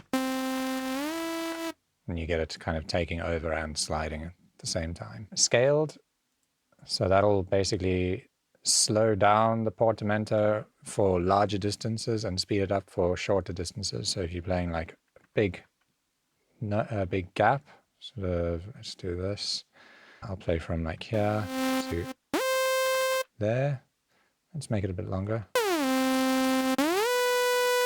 Okay, so if I play a closer distance, it slows it down. And then we got this curve. So right now, the slide happens kind of in a straight angle, let's call it. But we can also curve it so it's exponential.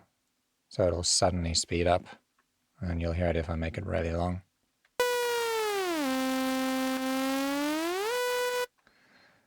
And we can also do the inverse.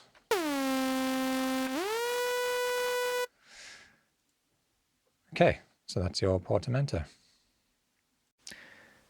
Okay, let's get more into modulation, since we've already covered the LFOs and envelopes. I want to get into a cool little modulation thing and also into the matrix. So yeah, a cool little tidbit for you here is that we can now modulate stuff using oscillators.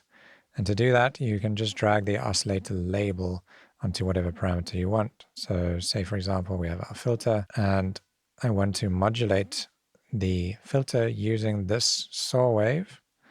I can do that now. You can hear that. You hear it even more when I slow it down, and that's pretty cool. And you can do it with whatever you want. So if I remove all modulators, let's go to the noise one, drag it on there. Now we got this cool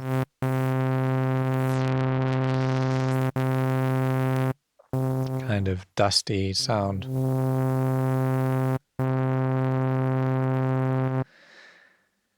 Okay, let's go over to the matrix now. So again, we can expand this if we want to show everything. There's not that many modulations here.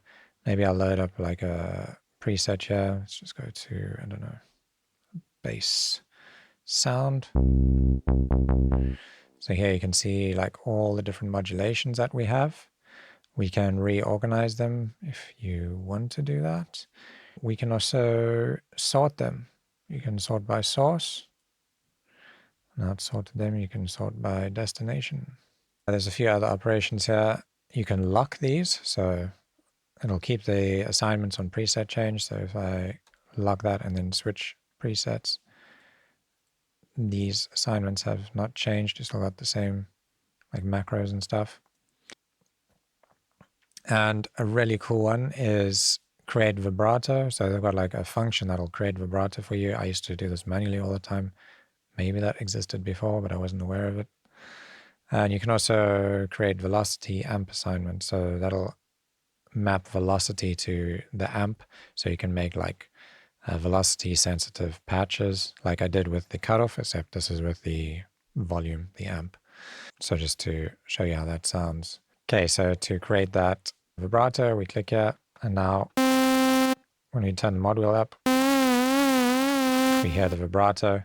Cool thing I like to do here is instead of using mod wheel, switch it to LFO. Let's use LFO 2. And then on LFO 2, I'm going to make a ramp up and make an envelope shape. And then when I play the note, that vibrato fades in. Let's speed it up a bit. Okay, and create velocity amp assignment. So you'll see that now the amp is assigned to velocity. And then if I play like a velocity sensitive pad, it gets louder and quieter. So those are very handy little functions, especially for preset designers. And then apply and delete macros. So if we have a preset with a bunch of macros, let's go here. Chord, let's see, does this have macros? You can see all of these levels. If we adjust some stuff, say, oh, I like how this sounds. Okay, I like how it sounds now, and I want to kind of keep it locked to that. You can assign all of these and kind of bake them into the preset. So apply and delete macros, they're all gone now, but that's how this preset sounds now. Okay, so I'm going to expand that again. Over here you can see just all of these labels tell you what's doing what. Just to explain them, source is your source. So basically your modulator, and the destination is what it's modulating. Then the amount, you can choose how much of that modulation is happening. And this is your polarity. So is it happening positively and negatively, or just positively? And then these are kind of like, you can see just a visual representation of the modulation happening. The aux source, I've kind of already showed you that with the vibrato, but if you didn't really understand it, this is basically tells the modulation whether or not it should happen and based on what. So like if you have an aux source as a mod wheel, then this modulation will not happen unless you turn up this mod wheel. Then it starts happening. And so you can use many different things to, like you can use ramp shapes and stuff to trigger modulations basically. The output, you can kind of scale down how much of the modulation is happening, or basically switch it off by putting it all the way to the left. Oh, I didn't do this. So this inverts the modulation. And this is your curve. So instead of having this like linear kind of modulation, it'll apply an exponential curve to it. And then we have bypass and delete. You can delete stuff, clear it really quickly, which is handy. You might not see stuff in the interface like that exists in the matrix here. So if you go down to sources, you'll see certain things like, all of the MPE stuff. So aftertouch, poly aftertouch, and pitch bend and stuff. And then also you'll have like note, here we go, like note on alt and note on random. So like this will be alternating notes. So if I assign that, say, to oscillator A pan and make that bipolar, then, oh, why am I not hearing oscillator A? Let me just initialize the preset here. Go to note on alt and assign it to oscillator A pan.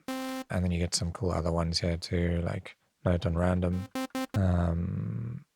You can assign velocity, voice index. Voice index is like a number assigned to each voice, and then you can apply that to different modulations.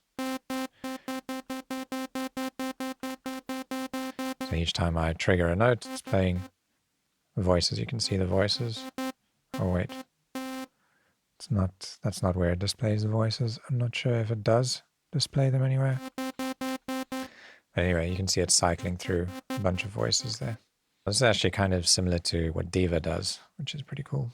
Yeah, and so there's tons of little cool modulations here. If there's something you don't quite understand, just go to the manual and look it up.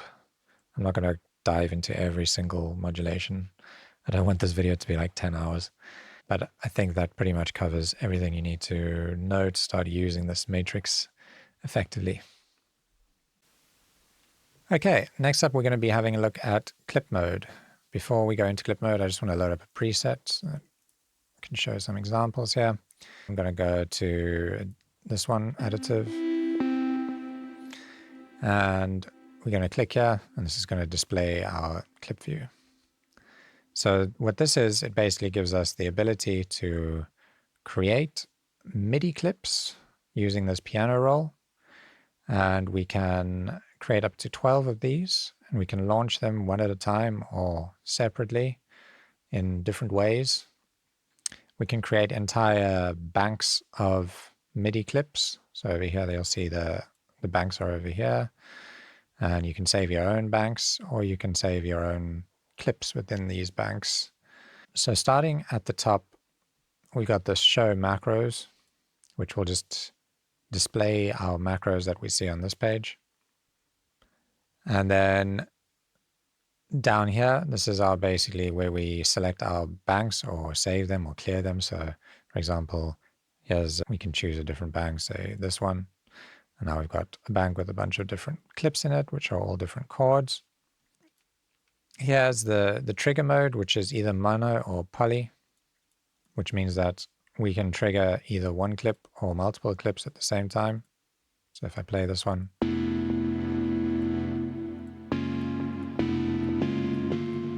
kind of switches between them, or I can have multiple playing at the same time. Then we got this edit all button, which basically, if that is enabled and you change something over here, so for example, if I click this and change it to poly, you'll see all of them become poly, all of them become mono. But if I turn that off and just change this one, then only the selected clip will change. So I'm just going to set those all to mono again. All right, and then over here we have a bunch of clip settings. So here, this is where you can choose your clip. There's a bunch of factory ones, or you can save a clip that you've created or load one that you've created, rename one. Here is the length. So this basically, if I drag this down up, you'll see the length of this changes. And you can also change the length using these little flags here. We can't see the other flag because I'm not completely zoomed out at the moment. We can zoom out by clicking this. And then we can drag it down and up. So I'm just going to set that back to 1. And then you can also click this to go back into your the view that shows this length from start to finish. Okay, transpose. We can transpose our entire clip up and down. So if you want to put it into a different key, you can transpose every single clip up and down. Or if you want to just edit one at a time, you can do that too. But it'll show you the numbers down there. And you can also click here and drag. Oh, why is that not working? I've done that before. Oh, not sure why that's not working now, but I was able to click and drag those before. Anyway, so you can drag these up and down, and you see the numbers. And then we've got static, the mode here, currently set to static, and that's just going to play the beginning of a clip, only the beginning, instead of playing it all the way through. So if I hit play now, you don't actually see a playhead moving. But if I put it on normal, hit play, you can see it plays through the clip now. And the time doesn't work over here. Time only works on certain selections here, certain modes like random. So random will basically break this up into divisions here. So they're in quarter note divisions at the moment. And if I hit play, it's now going to play random divisions basically. And you can also do some other cool modes, like you can reverse a MIDI clip. The specific clip is not very good to show what a reverse is like, but if we choose something else, like let's choose this boogie bass. And now if I play it in reverse,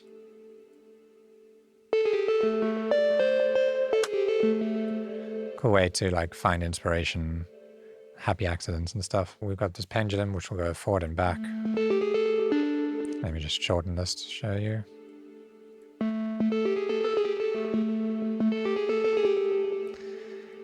And we've got different random modes. So random node duplicates will play random segments, but never play the same one twice.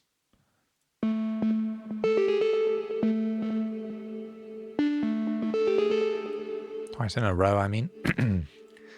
Then random start, that's going to play basically from a random point all the way to the end of a clip and then choose another random point. So now it's going all the way through.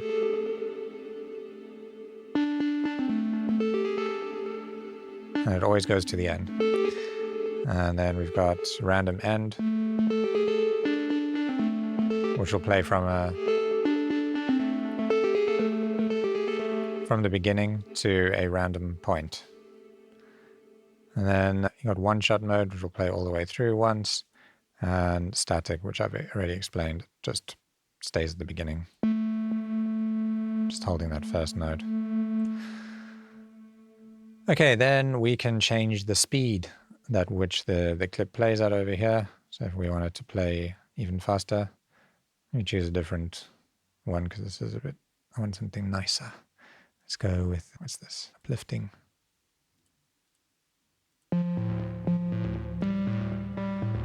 So yeah, now we can play this faster.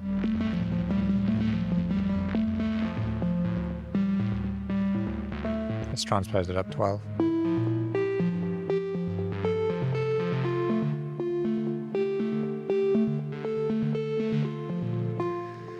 Okay, and then we've got some launch quantization. So this is basically at what interval the trigger clip syncs to the clock door, and what that means is, like, for example, if I bring this up, we'll make it really slow, and hit play, we're going to basically wait 4 bars. That did not sound like 4 bars to me, but it's basically the time it takes to launch the clip. There we go. That's taking a long time. If I make it a bit quicker, like a bar. There we go.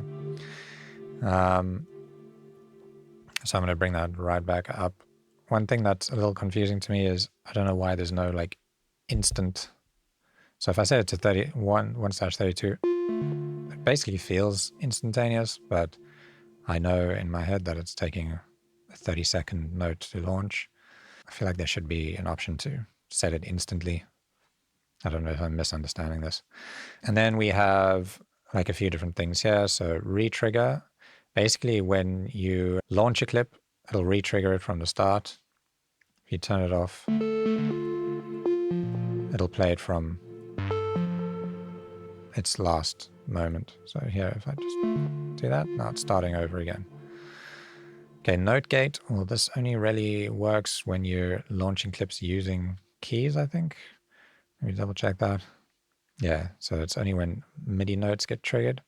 And you can trigger clips using MIDI notes by clicking on these. Let me just stop that. Hang on. We need to turn on keyboard span. So here, if we set it to mono, now if I play that C note on my keyboard, it's playing this. And turn this off. Previously, when I tested this, if I released my key, it kept playing. I don't know what's going on now. Sets if note off message will stop playing the clip when triggered by input MIDI notes. Let's try a different one.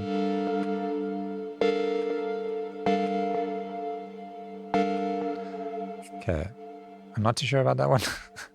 Why it's not working now.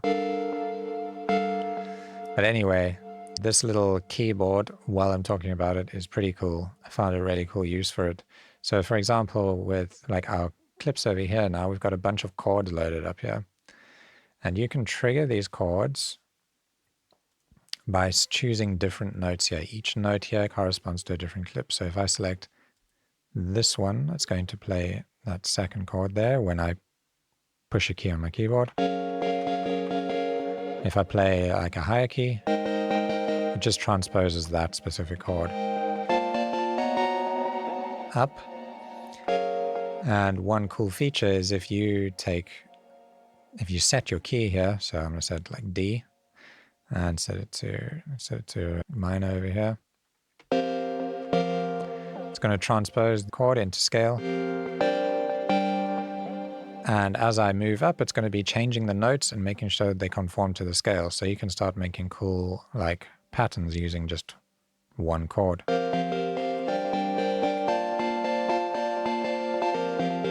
Like that's already feeling inspiring to me.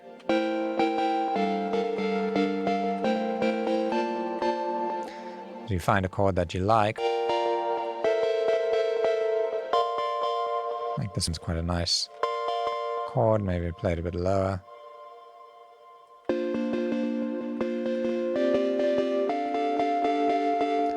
And you can make like a cool pattern with that. For example, I made this one earlier.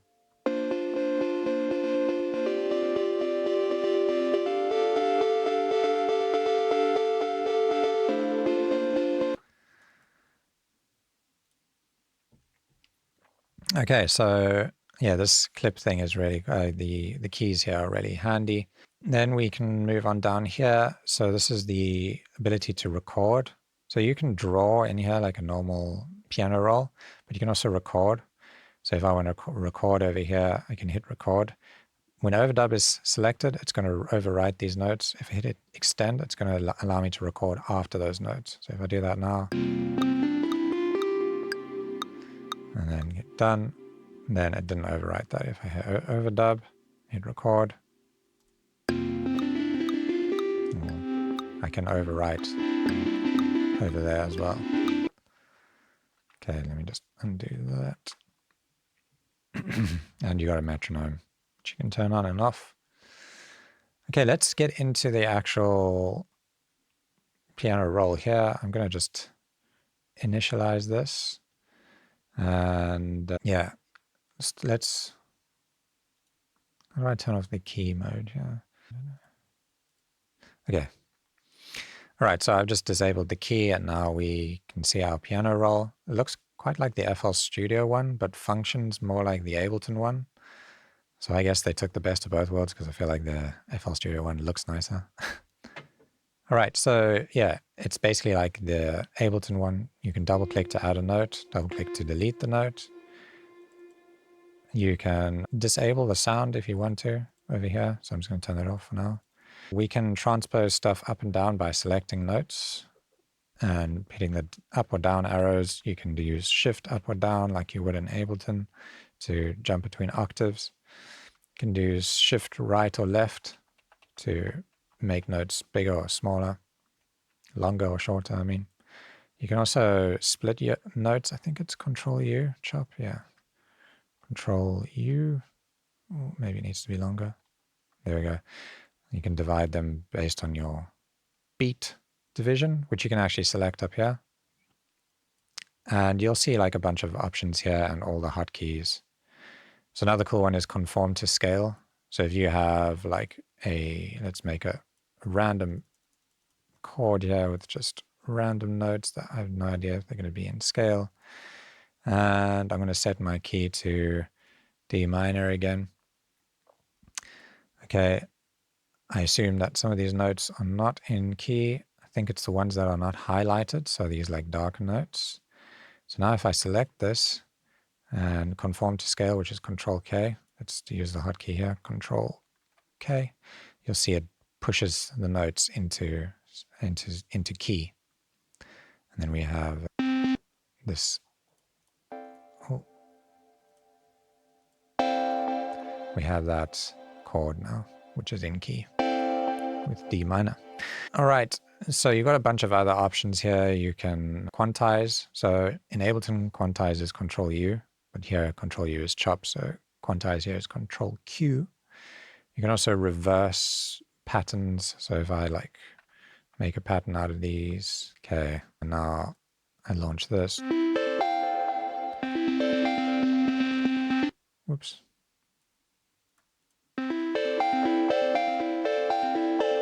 I can take this and reverse the order of the notes. And yeah, you can scale stuff down and up. So if you want to make, say, your pattern, the notes all twice as long and also make the clip twice as long, you can use these hotkeys. There's the / and a star, but just to show you, you can scale it up to make them longer and scale it down.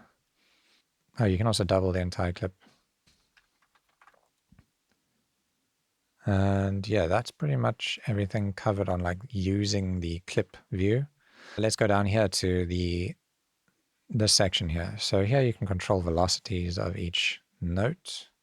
You can also add automations for different things. Like if I want to automate, say, the reverb as the clip plays, let me just load up a nicer clip. Okay. So let's say we want to automate something else here, like let's go to a macro. I want to automate the reverb, which is macro 2. I can now draw automation here. Oops, by clicking and doing something like this. Can add points or by clicking and dragging. And now you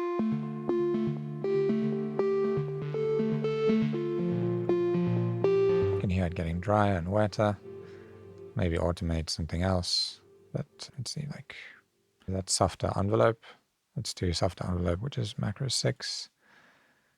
And here I'll go from soft to not soft. And we can hold Alt and bend this.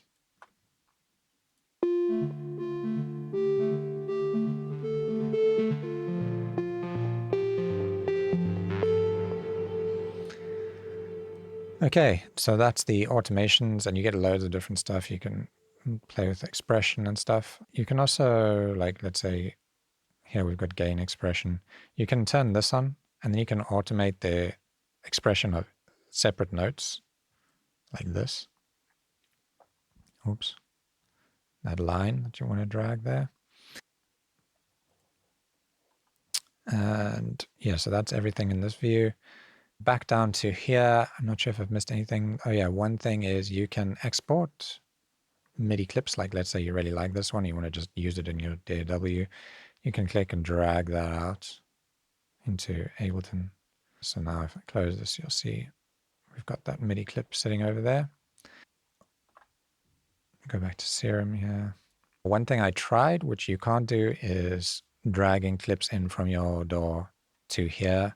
I think it might be because, you know, the formats are not compatible with each other or something. I'm not sure why you can't do it, but I did try it. Try it again quickly. Drag that in over there. It doesn't let you do it, but I think that would be a cool feature to add. Steve, if you're watching. And then over here down to the right, you've got this MIDI out. So you'll see if I launch a clip here, you can see the notes, which is handy. Well, looks nice to look at. But you can also basically output the MIDI from here so that you can record it to like separate channels in your DAW. So the two options here are clip player, which means that it'll only output the MIDI from this clip, not the arpeggio. And if you just switch it to on, it's going to output the MIDI from both the clip and the ARP. Or if you just turn off the clip and only have the ARP on, it'll output the ARP. So like for example, if I do clip player here and then hit record, in theory, I haven't actually tested this yet, this should work. So if I go to 11, where is 11 Serum 2? Let's do in, I'm going to hit that.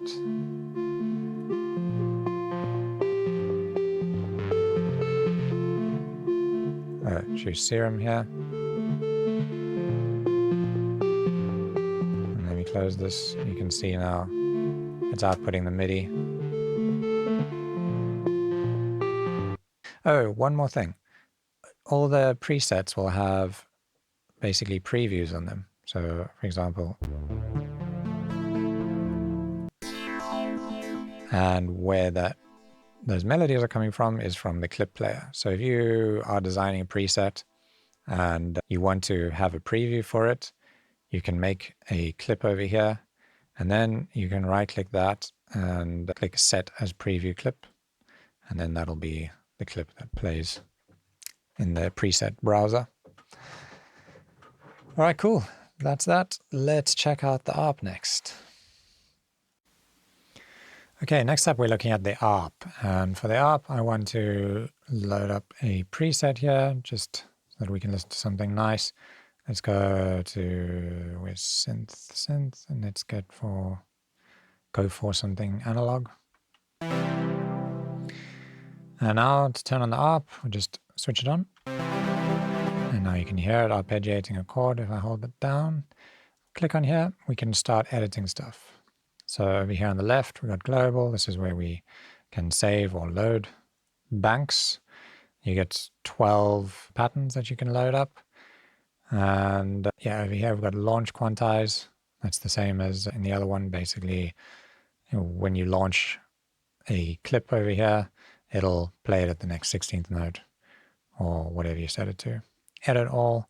If you change anything here and that's enabled, then it'll change for everything else. Like if I change the pattern, they're all down now. Now they're all up. Rate controls the speed. Transpose basically will repeat your pattern, but transpose it. So if we set this to like 12, then we're going to transpose it up 12, a semitone, not a semitone, an octave. And if you set this to 1, it'll be 1 octave. If you set it to 2, it'll be 2 octaves. So right now it'll sound like this. And we can also do things like sevenths if you go, fifths if you go up 7. Okay. And then on playback, you can latch it. So if I play a chord and let go, it'll just play it endlessly. Play another chord, it'll switch to that chord. Enable through, I'll hear the notes as I play them. Off, you stop hearing them. Offset will basically change the note that the ARP starts from. So if I'm playing these 3 notes, it's playing C, E, G. If I start, oh, let's just go back to 0 here. I was doing C, E, G, C, E, G. If we do offset by 1, it'll play E, G, C, E, G, C. There we go. And then repeats, we can basically control how many times the ARP plays. So if this is set to infinite, it'll just play infinitely as long as I'm holding down keys. Well, this will only play it once. And so on, twice. Gate is how long a note gets held for. This patch has a really long release, so we don't really hear it. But if I bring down the release and then go back to gate, you can hear the gate. All right, and then chance is like the odds that a note will be played. So if I bring it to 0, you won't ever hear anything. But if I bring it up to 50%, you'll hear 50% of the notes. Or not 50% of the notes, but a 50% chance that a note will be played. And as you bring it up, maybe you can get some cool, like,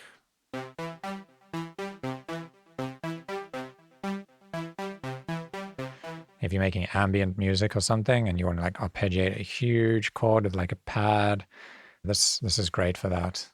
Especially if you like make it super big like this. Whoa. And then we can bring up that release again.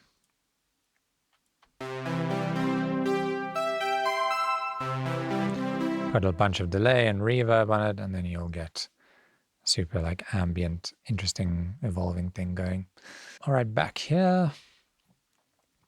I'm just going to bring the shift back down. Okay, over here, retrigger. At the moment, the ARP retriggers when we launch it. Okay, so then we have rates that sets an interval at which the ARP is retriggered. We've got note over here. If we play a new chord or new note, the ARP should retrigger. So right now if I add another note, you can see it retriggers. And this will only retrigger if no other notes are being played. Okay, and then we go up to velocity over here.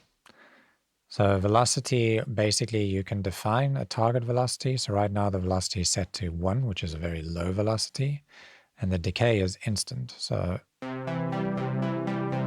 it's playing that low velocity instantly. But if I bring up the decay, make it a bit longer, you'll hear they start bright and go dark.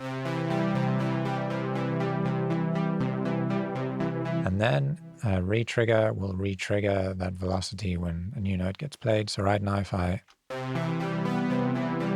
add a new note, you can hear that it gets retriggered.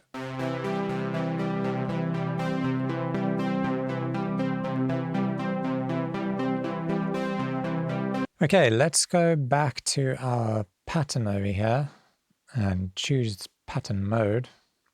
And then we click on this. And now we have this view, which looks like our piano roll, but it's not a piano roll.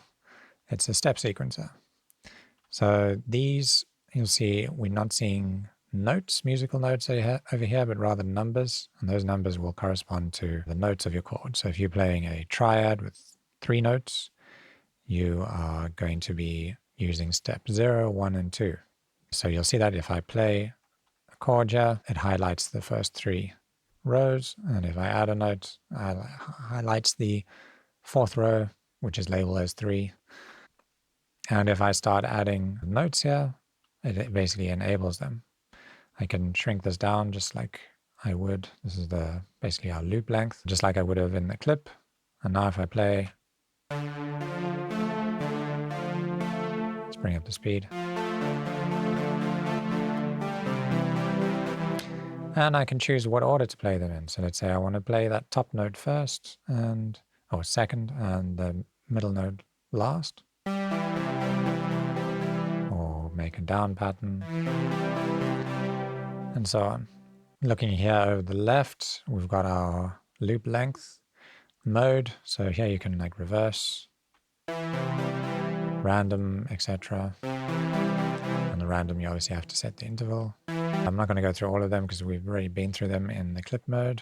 So I'm just going to go back to normal here. And then we've got the step mode. This is pretty cool. You can enable chord mode here, which will let you basically trigger chords. And so let's make like a cool pattern here. Stranger Things pattern. If I play this on normal, you'll hear Stranger Things if I play this chord.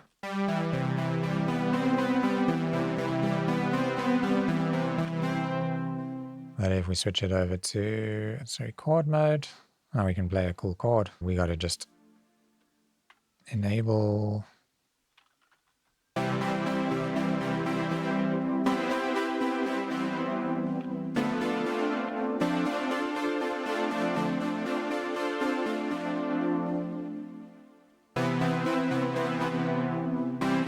So yeah, basically it's generating chords and assigning them to each one of these steps. And you can obviously set stuff in key here. A minor. Shrink this back down here.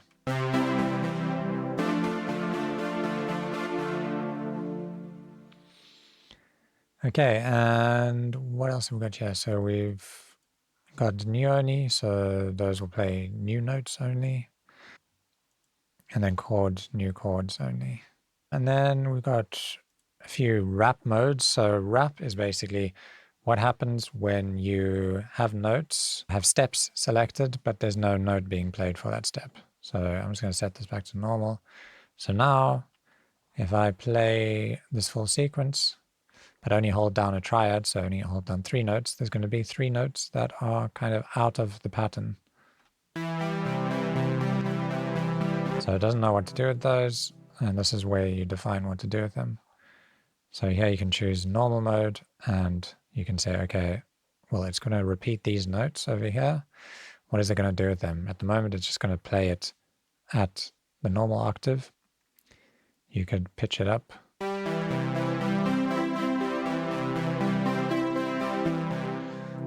Or you could go muted, and it's going to ignore these notes that are not being highlighted.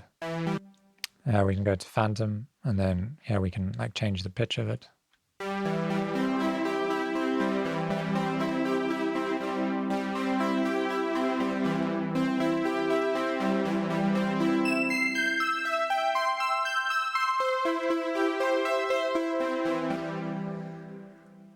Okay, so let's go back to that. Yeah, going further down, looking at all of this stuff, you've got cool things like accents and strum. So to show you what strum does, it's going to strum chords for us. So if I play a chord now, and I add a strum, let me slow it down so you can really hear the strum.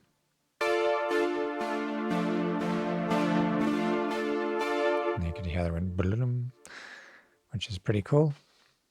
And you can also add accents. So accents is basically, it's going to just play at a higher velocity. Right now,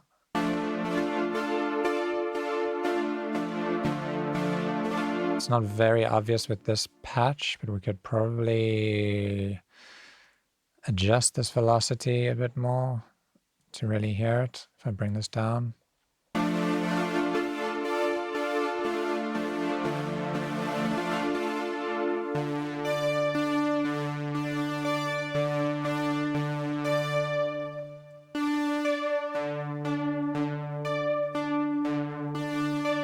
There we go. Let's go back to that so you can actually see it. Go to pattern. So I'll put it on like every other one, and then you should hear it.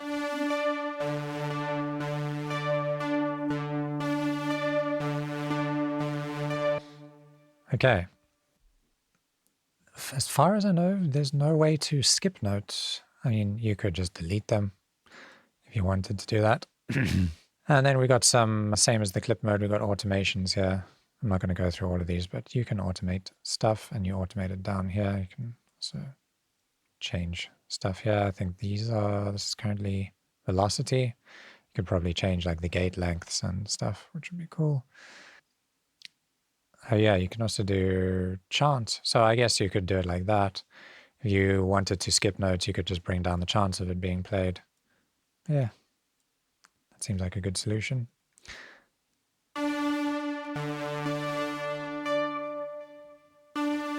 Yeah, I suppose that was the intention.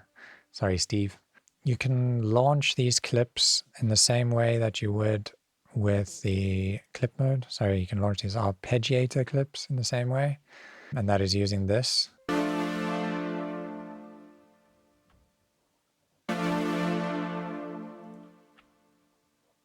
All right, obviously it's not working because I don't have anything else in here, in these ones. But if we just go back to up, and then I turn off edit all and say like, okay, let's make this one down and make this one, sorry, this one up, down. Now, if I select that, then I'm selecting the first one, this one, second one, third one. So if you're ever like working and you want to just switch between these, so now I'm going to play a chord. I can just click on that one, switch to that one, or that one. So yeah, that's a quick way to switch between ARP patterns. And I think that is everything. You've also got the MIDI out. Same way that you do it with the clip. Turn it on, and then you can record it. You can see it going into that channel there. Okay, let's have a look at a wavetable editor and create our own wavetables. So just before I get started, this gets really deep. I feel like you could make a video that lasts 10 hours long explaining every single parameter and feature in here. What I'm going to do is just go through the ones that you need, like the bare basics that you need to create your own wavetables from samples, and also to draw your own wavetables and edit harmonics and stuff. For the rest of it, I feel like you need a maths degree to understand it all. So right now, what you see when we open this is you see a wavetable shape, and this is a representation of all the harmonics. So this is what a saw looks like harmonically. You see these different bins, these are all different harmonics. If I click on a different one, you see a sine is just literally your fundamental harmonic. And then if we go to a square wave, it's every other harmonic. And you can edit these, so you could like remove your fundamental here. And you could maybe like make other fundamentals louder, other harmonics louder. And we could go to the sine wave and create like just one extra harmonic.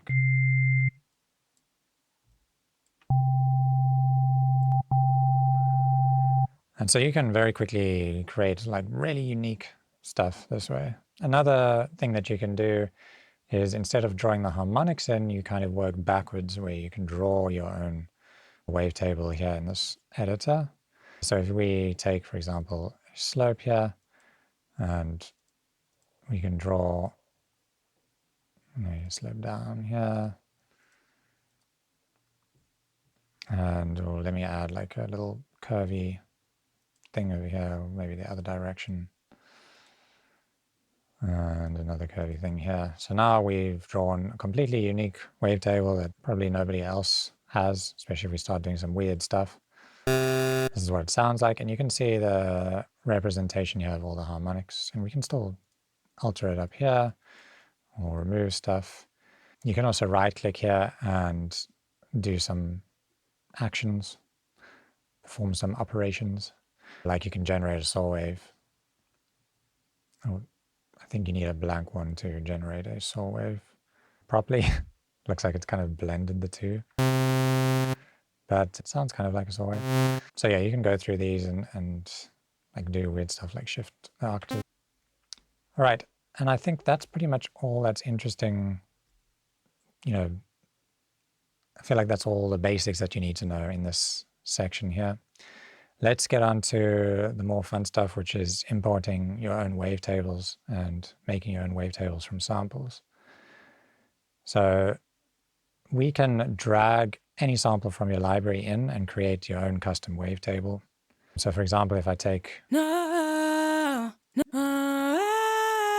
sample like that and drag it in, before I let go of my mouse, there's a bunch of different options here. So these are all like different, I don't know what you call them, algorithms, import algorithms maybe. And they all function differently. My advice here is to try all of them every time you import something and see what gives you the best results. Certain ones are better with stuff that's like, doesn't really have much like real harmonic content, like a solid pitch in it. For example, if you import like a clap sound, it doesn't really have a note, one like a fundamental note, then you might want to try something else like these FFT ones. But yeah, just test them out and see what sounds the best. So I'm going to just start at the top and try import normal. The manual says, by the way, if you're ever in doubt, just go to frequency estimation. That's like the most commonly successful one. Anyway, so now that we've imported it, we can see all these frames over here at the bottom. And that's like every single frame of the sound. And we can cycle them. So if I'm playing it now, I'm only playing frame 32. We can cycle between them. And if I close this, you can see the wavetable here. And now it really doesn't sound very good, does it? So let's try a few other. So we started at the top dynamic pitch. Let's go to dynamic pitch follow and see how that sounds. Let's try the next one, frequency estimation. I feel like that one sounds the best so far. Pitch average. It's all glitchy and weird. And let's try an FFT. So for me, I actually do think frequency estimation was the best sounding one. Okay, so now we can go back into the editor. It still sounds kind of like glitchy. It's not smooth. It's not fading nicely between the sounds, between the different frames. So we can go in here and we can start editing frames. So you'll see like over here, we've got frames that are basically just silence almost. We can remove frames by selecting like a bunch of frames here and then using this remove. We can remove different, we can use different like functions to remove stuff. So for example, I could select frame 6, right, and remove beginning to selected, and it's going to delete those frames. You could also just choose a few frames that you like and use those. So let's say I like frames 87 to 165. We could remove all except selected. So now we've only got 79 frames in our wavetable. And if we play that, it's still going to be quite jumpy. Then we can perform a bunch of different operations here to process this and make it smooth. So what I like to do here is first I like to normalize everything, because you'll have waves, certain waves that are quieter than others. The amplitude isn't all the same. So we go all, we can normalize each. And now you'll see they all are the same volume. If we go here, you can see them all. And then we can also do things like removing DC offset. So sometimes a waveform will not, the zero crossing will not be sitting on this line perfectly over here. So if we go remove DC offset, in this case, the DC offset was fine, but sometimes you'll see them like jump down or jump up, and it kind of just evens them out. And you can also do things like cross-fading edges, which helps smooth it out a bit. So if I click that, you'll see like the edges over here get cross-faded and smoothed out a bit. There we go. It's a bit smoother now, but still not as smooth as I like. So let's go down to the morph. Morph is where you can do a lot of smoothing. So you'll see we only have 79 frames at the moment, and we have a maximum of 256.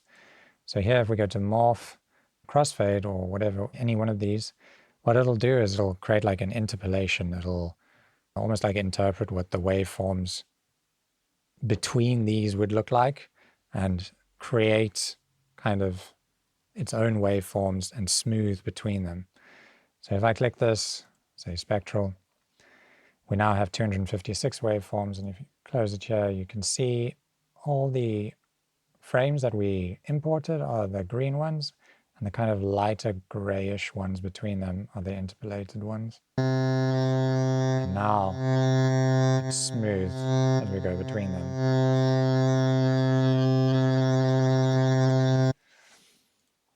And I find I get even better results if I just choose like a few frames. So for example, let's take like another sound. Let's take like a kick drum or something. You go down to kicks.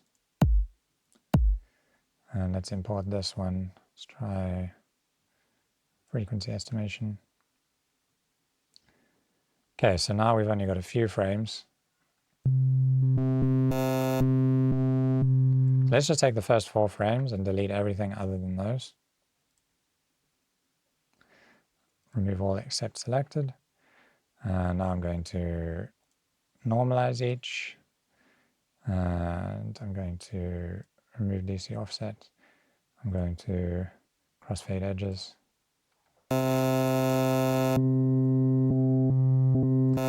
And then I'm going to morph and do a crossfade. So now those are our main frames. And you can see we've got like these interpolations between them.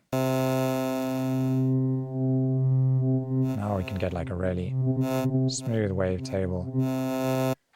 And if we modulate that with like an LFO, it should sound pretty good.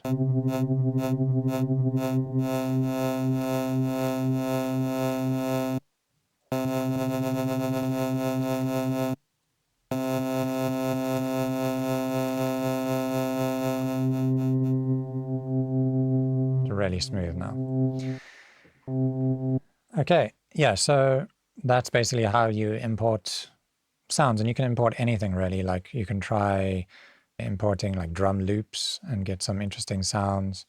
Like if we go here to a loop and let's see, like a djembe loop maybe.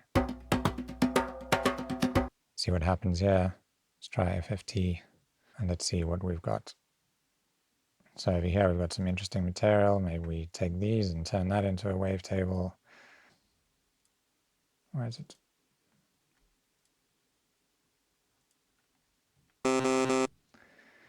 And let's just quickly do normalize each and crossfade. I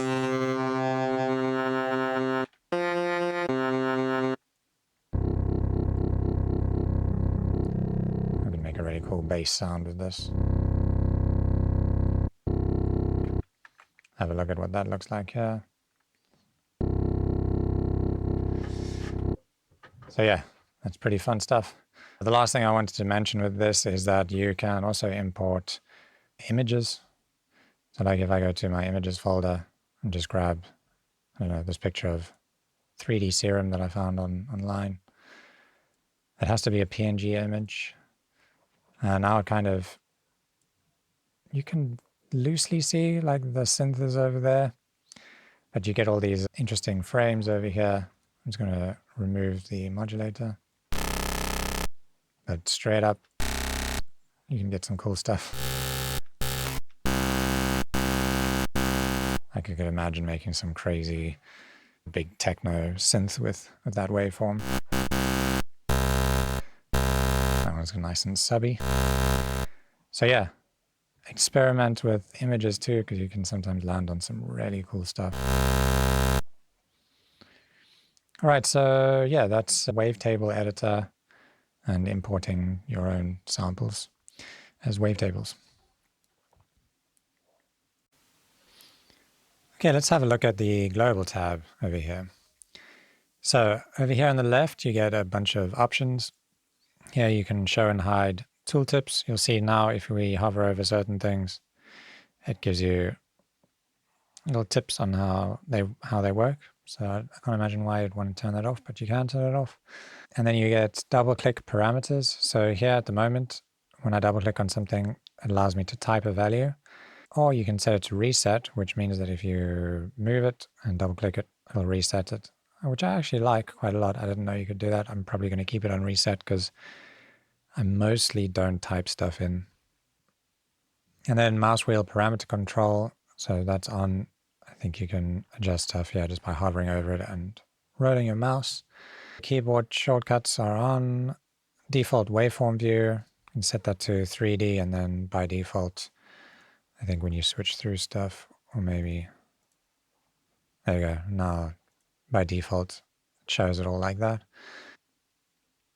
instead of in 2D. Then you have a bunch of MPE options for those of you that use like MPE enabled hardware. Okay, then there's some more options down here. Yeah, it's all pretty self-explanatory. Like for example, mod wheel controls the wavetable position when the wavetable editor is open. They basically explain everything. This is one that you might be unaware of. It was in Serum 1, but I always wondered why my presets ended so abruptly when I was playing with them on my keyboard. This one, that's because of this silence note and FX tails when host transport stops. So yeah, if you basically play something with a bunch of effects tails and stuff, it'll immediately mute them as soon as you pause the project, basically. So you can toggle that off if you don't like it. And then load MIDI map from presets. So if you create a preset and you have a bunch of MIDI mappings to a controller, you can basically preserve those and you can load them if you want to.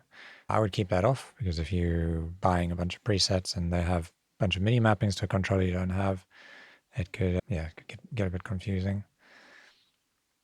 Use ultra quality when rendering. So you can see here they have quality modes now, good, high, and ultra. So if you are struggling, if your CPU is struggling, you can keep it on good and then render it at ultra quality. I think, you can do the same thing in Diva. So it's cool to see that they've added this here. And you can lock this so that the quality is always on good. Then let's actually go over to the quality here. So you get different quality modes. You get this compatibility mode. So you can load Serum 1 presets. And by default, when you do that, it enables compatibility mode. Because this has a new sound engine, they enabled this so that you can load it with the old sound engine.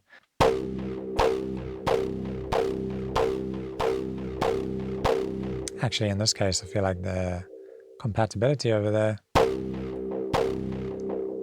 sounds better. It has a bit of a growlier tail. So it's nice that they did that. And then you can do disabled smoothing. And that's basically Serum is designed to get rid of, the way it's designed, it kind of smooths out any clicks and pops. But if you want to get like super accurate with the way you're designing your sound, or you're making something like really rhythmic and like transient heavy, you might want to disable smoothing so that you can like keep those clicky transients.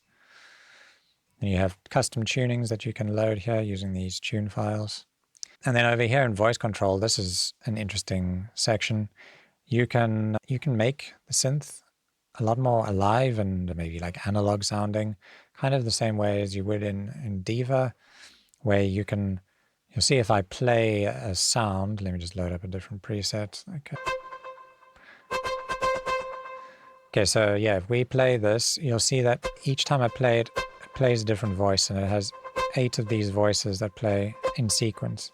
And you can go through these and like change the detuning, for example, on each voice and make it feel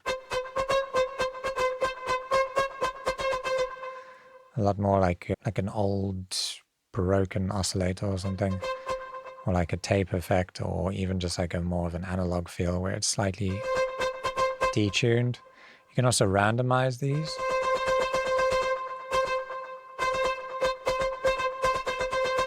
You can like randomize pan, cutoff, and the envelopes. So that's really, really cool. Something that I love from Diva. I'm super happy that it's in Serum now. I feel like we can make really like analog vibey presets.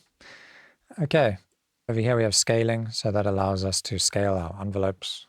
So that'll basically, if you increase the scale, it'll make the envelopes longer. then without adjusting the actual parameters here. And the same thing with LFOs, you can scale them up and down. And you can scale LFOs based on rate or on a percentage. All right.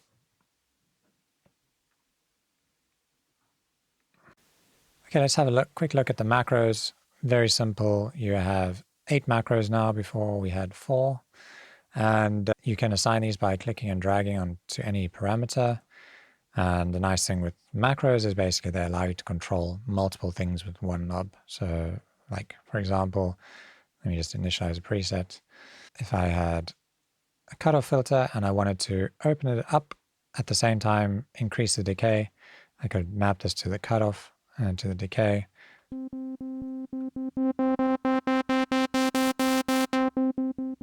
And then that does that. And so you can map like as much as you want to one macro. And then you can name the macro like open, for example. And you can also just have a look at the macros over here. You can change the polarity. You can also add aux sources, and yeah, you have lots of controls here too.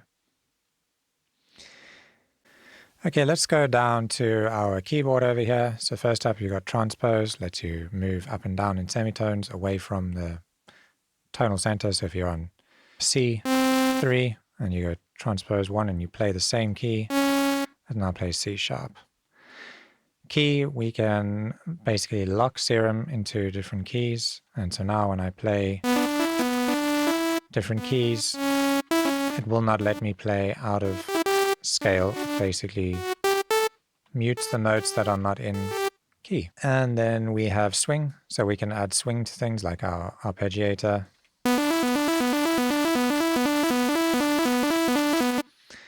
And you can set your division here. So if you only wanted to swing on 8th notes or whatever, you can set it there. Okay, this is a pretty cool section here, and this is the oscillator mapping. So to show you how this works, I'm just going to basically set up 3 different waveforms here. Let's keep that saw. Let's do that one sine, and this one triangle. Let's turn on the noise oscillator too. And let's open up this oscillator mapping. So what we can do here is we can map certain ranges to certain oscillators, which is really cool. So for example, we can make oscillator A only happen up until, let's do it up to C3. And then oscillator B can be from C3 up to C5. And oscillator C can be over here. And the noise oscillator, let's put that C7 and up.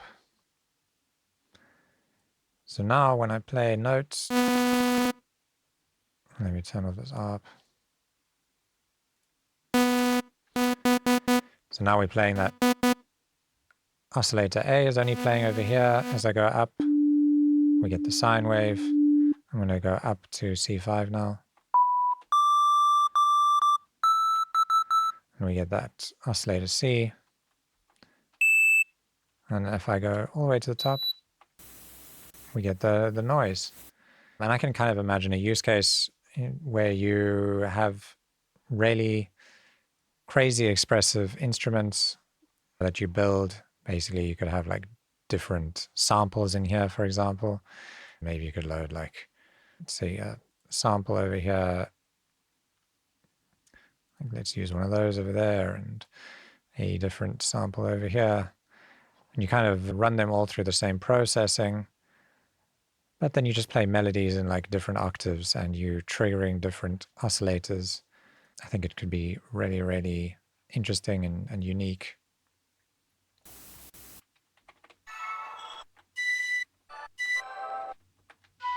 Kind of need a full range keyboard to show you that, and I don't have one set up, so. But yeah, you get the point over there. So this oscillator mapping is really cool.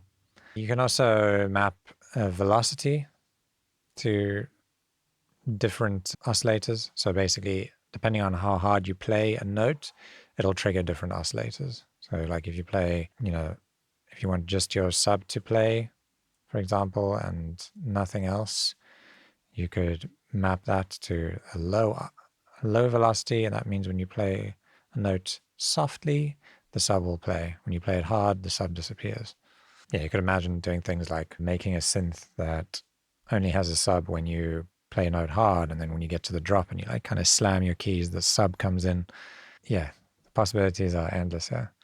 So I think this oscillator mapping is really, really cool. And you can reset it over there. Okay, and let's have a look here at the final thing, which is the preset browser. Okay, this preset browser has changed quite a lot, and it's really cool. First of all, you got kind of browse through all the different folders here. When you click on a preset, it doesn't by default autoplay the preset.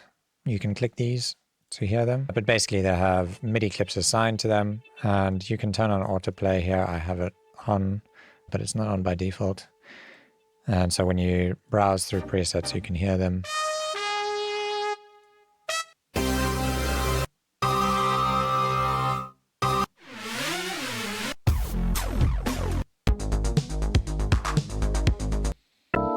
So yeah, that's pretty cool.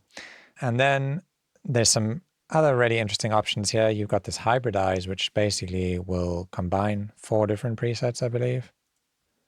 So you click it, and then you can see it's combined a bunch of different presets and created like a new preset that didn't exist in your library before.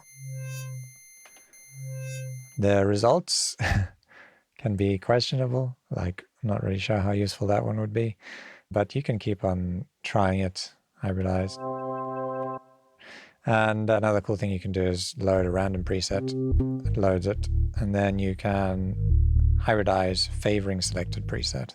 Let me just turn off autoplay. And then it's going to basically keep that preset and then combine it with a bunch of other ones.